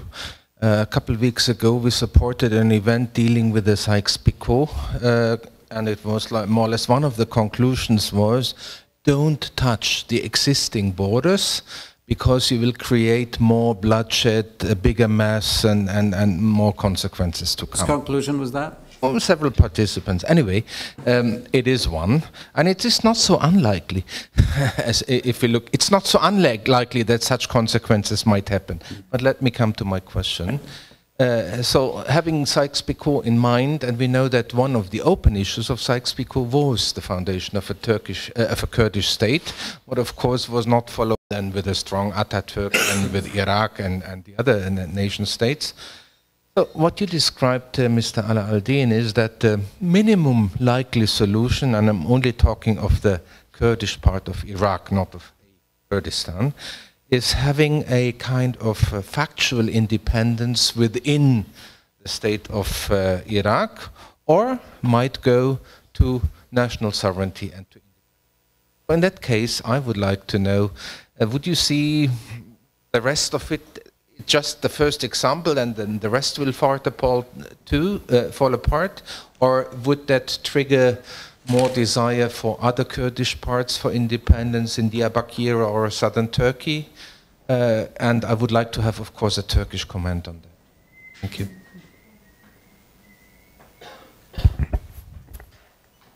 If not, this is the last one. We go back to the panel and then conclude the event. One more? One question. Sorry. Yeah. Thank you. بنشكر معهد عصام فارس، بشكر كل المحاضرين واحترامي لهم واحترامي للحاضرين. أنا لبنانية وعم بحكي بالعربي، يمكن أريح لي كثير من لغات تانية أعبر فيها عن لبنان وعن مش 6 سنين و5 سنين، عن 35 سنة حرب بلبنان. نحن اللبنانية هلا عم نسأل في مشروع ميل، وبفتكر بفتكر كل الحاضرين من متخصصين أو اختصاصيين بالسياسة وغيرها بالاجتماع سمعوا عن مشروع معين لمنطقة الشرق الأوسط من زمان محدود، وهو تفتيت منطقة الشرق الأوسط على صعيد طائفي أولاً ومن ثم مذهبي، بحيث خلق دويلات مذهبية تبقى على خلاف فيما بينها، وتبقى دولة إسرائيل هي الدولة العظمى. ما بنعرف مين حاطه، كل جرايد بتحكي شكل، بس هيدا المشروع نحن بنسمع فيه وقريناه نحن بالملاجئ. هلا اللي عم بسأله هيدا المشروع بيتنقل من دولة لدولة، صح؟ نحن كنا نسمع بشي مشكلة كردية، مشكلة نحن كنا نسمع بمجموعات معينة عم تتسمى هلا ما كنا عارفين فيها ولا نسمع عنها، كما انه في بلاد كانت هي تجي تساعدنا بحربنا. هلا الحرب عندها وهي ذات الحرب عم بتفتت. اللي بدي اقوله نحن عم نحكي بالنتائج، ليش ما بينعمل مؤتمرات من هالدول يلي عم بتصير هالمشكلة عندها لكيف توقف هالنزف وتوقف انتقال هالمشكلة الكبيرة أو هالحرب الكبيرة من بلد إلى بلد؟ ممكن تصير، بدنا حلول تدرس شو أسباب هذه الحروب وليش عم تتنقل وتفتت. بدنا حل المشكلة هلا. نحن هلا حكينا بنتائج معينة ونتائج اقتصادية، وقبل حضرت مؤتمر الاستثمار في الإنسان وباللاجئين whatsoever إلخ. نحن هلا بدنا نحكي بأساس المشكلة، شو المشكلة وشو حلها قبل ما نحكي بنتائجها، لأن إذا حلينا المسببات وحلينا وقفنا النزف يلي هو العنف والحروبات، بفتكر حلينا 3/4 النتائج.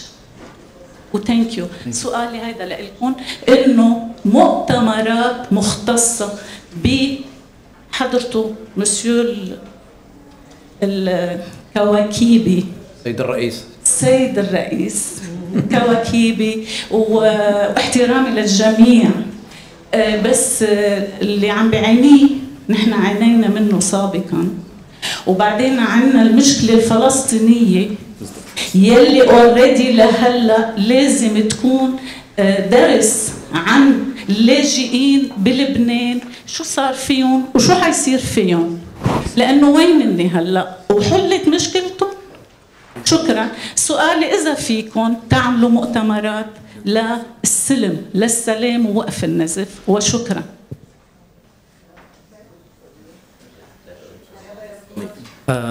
You can translate the question. I think I will translate the question, actually, not the comment, because the lady here introduced the issue, introduced her question by, you know, what she called it the Middle East plan that's already done by unknown powers. The main goal is to dismantle the region, the Middle East region, and to create a sort of state, sectarian state, and that's the main cause of this, you know, dismantle is to support Israel to stay. So she suggested to have a conference to think about the main causes of this war, and or to think about the a conference on peace more than a conference on war. Did I miss anything? You never miss anything. I don't think so. The roots of this problem. Okay. So this is a question for the panel to contribute in that issue of conference. Okay. Maybe this time let's start from Dilaverbe and this way, and then we well, thank you for that question. First of all, I think going back to Sykes-Picot never drew the borders, by the way. It's all a mistake. People think that this is what Sykes-Picot drew. Sykes-Picot just worked on areas of influence, but it's the events after the war that shaped the place. I think no matter how you had drawn the borders and created states, we would have still ended up with difficult neighborhood. It's a tough neighborhood, and people tried to create nations out of the new states, and the nation-building process failed, of course. And there aren't really many nation-states as such. So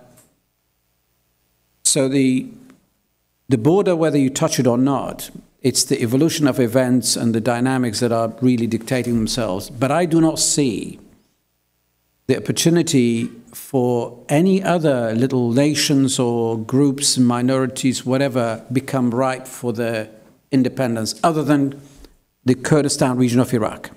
If you look at any other group, you don't see anyone in the same environment, opportunity, whether internal or external. For example, it's the external environment around KRG that is helping it to go its way, whether pushed by a failing or dysfunctional state of Iraq, whether the dynamics between Turkey, Iran, and then Syria, as well as the global powers changing, creating that opportunity, with the Kurds themselves driving it, taking most of the opportunity. So all of these things taken together has created this incremental milestone, sort of incremental trend for the Kurds in Iraq to reach a state where they can say, should we stay or should we go? And Baghdad is now reached a state of mind that they say, actually go, because you're pain in the neck. But if you go without Kirkuk, because they know with Kirkuk they will be stronger, there will be whatever, and Iraq will lose resources and so on. So it's a question of when, not a question of if. Unless the international community can save Iraq by creating a new model where the Kurds can get greater sovereignty than federalists, like confederal arrangement, they say, you're sovereign within your country, but you're not independent. You will not have a flag in the United Nations, but stay there. The Kurds accept that, but the constitution does not. They have to change the constitution to do that. And once ISIL is out of the way, the Sunnis may not settle for anything less than what the Kurds have. Why should they, when they were so badly treated with like Baghdad? And the Shias now the house of Shia is fragmented. Basra is complaining, saying we are the major artery of the economy in Iraq, yet we get 1.5% or 0.5% of the budget, whereas the Kurds get 17%. So they want their own region. Now, this may be a complex thing, but I believe it's a matter of time. The Kurds could have speeded this up just before and just after ISIL arrived. When ISIL took Mosul, the KRG got excited. They said, that's Iraq, broken, finished, let's go. But then Sinjar was taken. Then the KRG was embarrassed into this defeat that ISIL inflicted on the Kurds. And with international help coming, it was conditional, saying Iraq must remain integral. Why? Because we can't have a weak Iraq against ISIL. So the international community's pressure kept the Kurds and their ambition contained. One other factor that is most important, internal political division within Kurdistan between the major parties has been a bigger barrier for progress, where they cannot agree on anything. In fact, if they're not careful, in the near future, the Kurdistan region may split into two regions. Not just Kirkuk, but there's a green and yellow zone, we call them, KDP and PUK zone. If they become two regions... Then you may again invite the Turkish peacekeepers to separate... No, the last thing we want is Turkish... The last thing we want is a Turkish or Iranian intervention here, because peacekeepers. No, there's no peacekeeper in Turkey. It always comes... always comes at a price. Okay. But we are when you have peace at home, you can have peace in our home as well. Turkish tanks are there. Okay. So the KRG may face internally, if they're not careful, they may face a split where they can never unite into a new state. But if they overcome that, they may do. Your final question, the other side of the question, what about the other Kurds? Will this trigger independence? I do not believe so. Why? If you look at, first of all, the Kurds, after 100 years of being divided, they evolved independently, they diverged. The Kurds in Turkey, they look at Ankara. Their language, their culture, their mentality is changed. They have very little in common with Iraqis, and the Iranians are the same. Their political movement, their leadership, their economy, their structure is so diverse, there's no way two Kurds would combine, say, let's work for the greater Kurdistan. Look at the Arabs in the Gulf. Single families, divided into two, became independent states, nothing will bring them back together. You can never have the Arabs would have so much in common, ever becoming a super Arab state. Interest, rivalry, politics, all of that. We are Middle Eastern people. We are not any better than Arabs. We will not unite, okay? So, Kurds in Iran are not fighting for independence, and they are more Iranian than being pan-Kurdistani. In fact, they would rather have their rights there, their civil rights there. The Kurds in Turkey, they are looking at a different solution. If Turkey gets it right, and the same way if Iran gets it right for their Kurds, they may actually keep them embraced within the boundaries without the ambition of looking elsewhere. Syrian Kurds do not have the foundation of an independent state. They cannot be. And of course, final point is, Baghdad is unique. It's disintegrating. It's bad governance. It's allowing the Kurds to be what they want to be. Had Baghdad been a haven of democracy or strong central state or whatever, they would not have allowed KRG to grow that much. Turkey is not the same. Tehran is not the same. Iran is different. And Syria will be different. I don't know about Syria. So I believe whatever happens in Iraqi Kurdistan may not necessarily be copied there, but Turkey and Iran needs to look at the civil rights of the Kurds and then show them how they would be better off in the greater stage of politics and economy when they give them great opportunities. A Kurd in Turkey can be a European citizen. A businessman in Diyarbakir can actually have a European business opportunity. Why should they be locked in an isolated place? But Turkey needs to do more to do that. So my point is, the answer to your question, contrary to what many people believe or use against the Kurds, an independent Kurdistan in the south, which we call it, in Iraq, is not necessarily going to trigger independence elsewhere, but will trigger demand for greater rights and equal citizenship. And that's what I think should be, you know, as a policy looked at. Sorry about this, I took longer than I... It was useful. Would you like to comment on the same one, Mesut? I should say a few words. Okay. Much more diplomatic. A Turkish diplomat.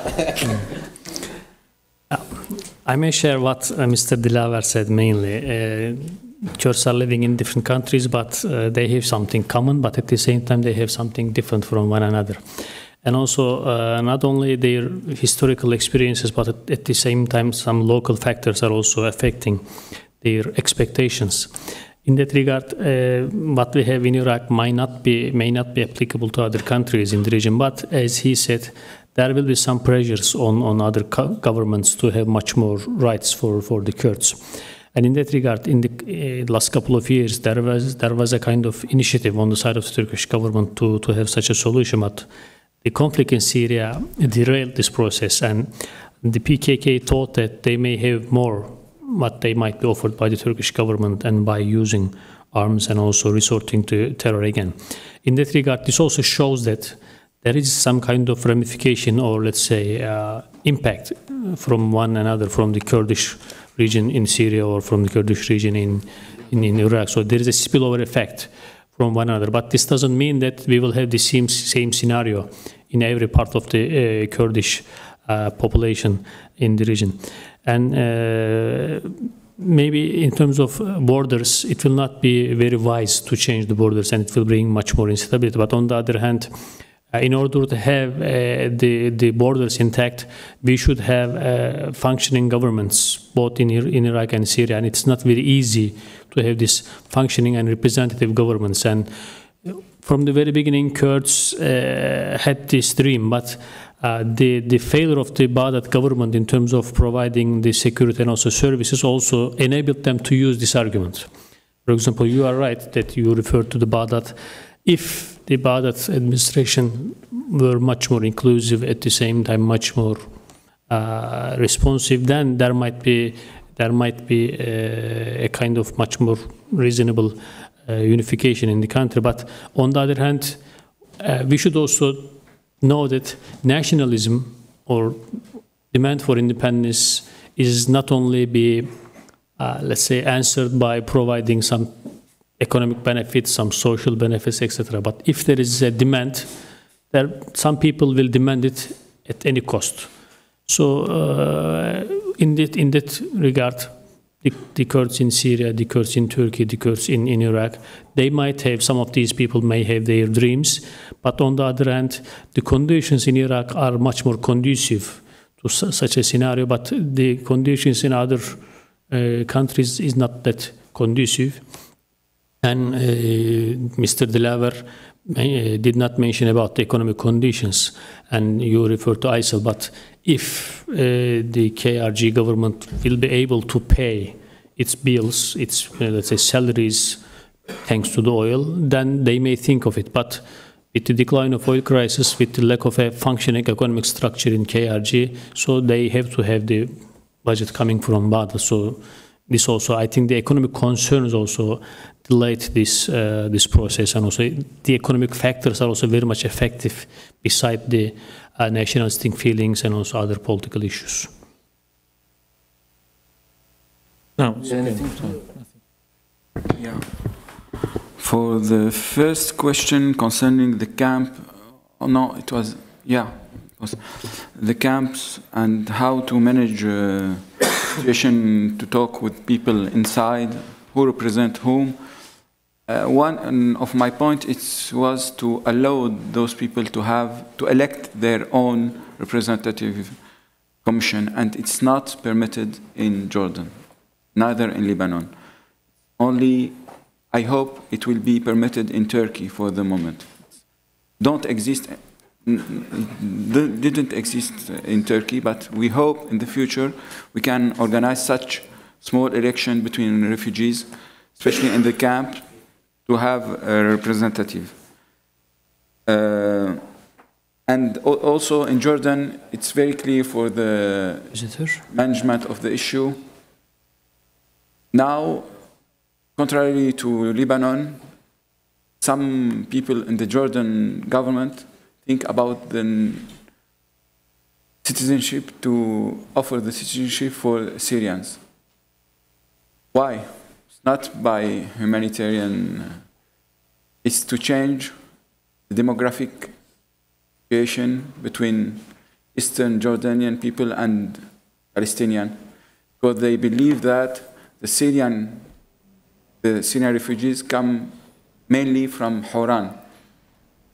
They called them our families, our tribals, because it's the same tribals from the both sides of the borders between Jordan and Syria. And if they offer them the citizenship, the demographic composition of Jordani will be changed between Palestinian and Eastern Jordanian. It's one of their some project in the mind of some national Jordanian component in the high level of the government and in the palace. But it's not very announced policy. For the lady concerning making conference, you know, I spend my life in conferences. And I am weak because I spend my life. We cannot, I don't believe on the conspiracy theory. It's not, I am scientific, I try to understand the things. I don't believe on conspiracy, but I believe on, no, I don't have the solution. If I have the solution, you don't find me here. I will be somewhere else. Nobody have the solution, even.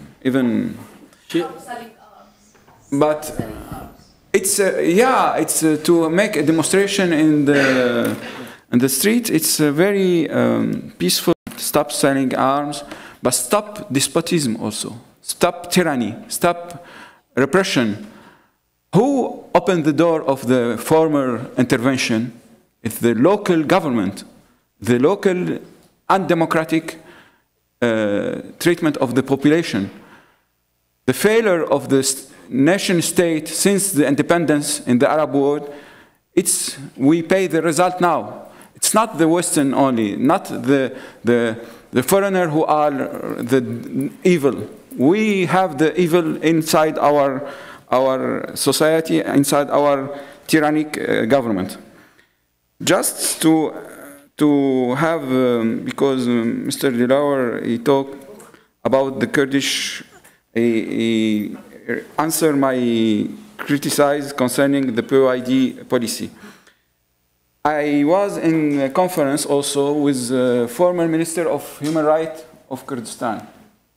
And he asked me to talk about the Kurdish rights, because he knows that I am one of those who used to defend the Kurdish rights as citizenship, as a citizen, before the Arab uprising, before. When I agree with you about the mistake of the opposition. It's not their own mistake.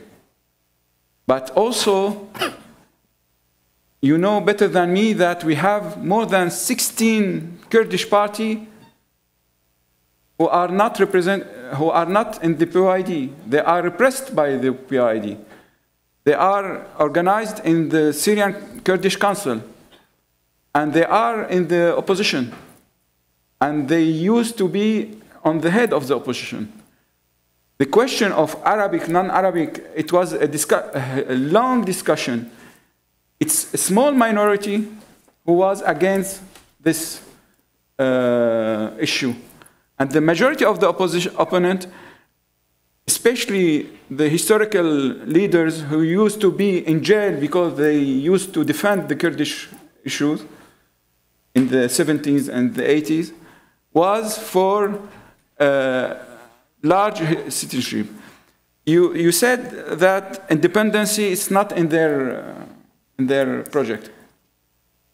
I am for the independency, but I am for a clear position.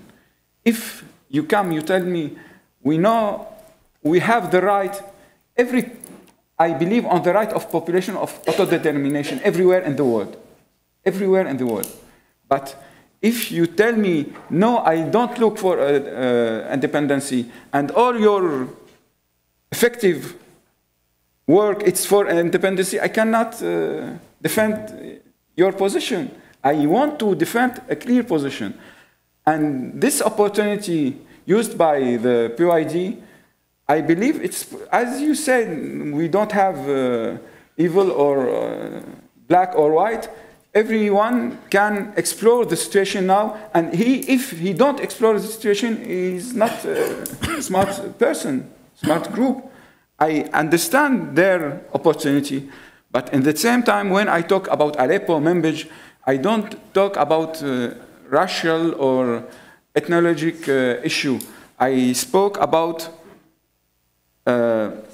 when we have studies done by Kurdish centers, institute, about the history of Aleppo as a Kurdish kingdom. It's not talking about the right of the Kurdish as the right of everyone in Syria to belong to this state or to not belong. It's their right. But changing the history, changing, as Gaddafi talked about Shakespeare like Shakespeare. Shakespeare, he was not Arabic, but he found his Arabic origin. I can found Arabic origin for everything in the United States now if I work on and I have subvention. Thank you. Okay.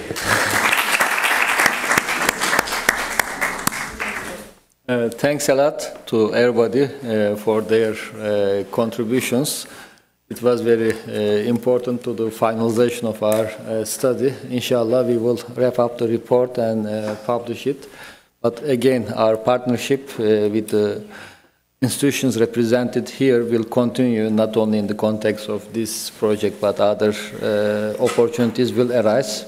We will be opportunistic, but not exploit the situation to our selfish advantage. And again, thank you to the audience. Your questions and contributions were also very valuable.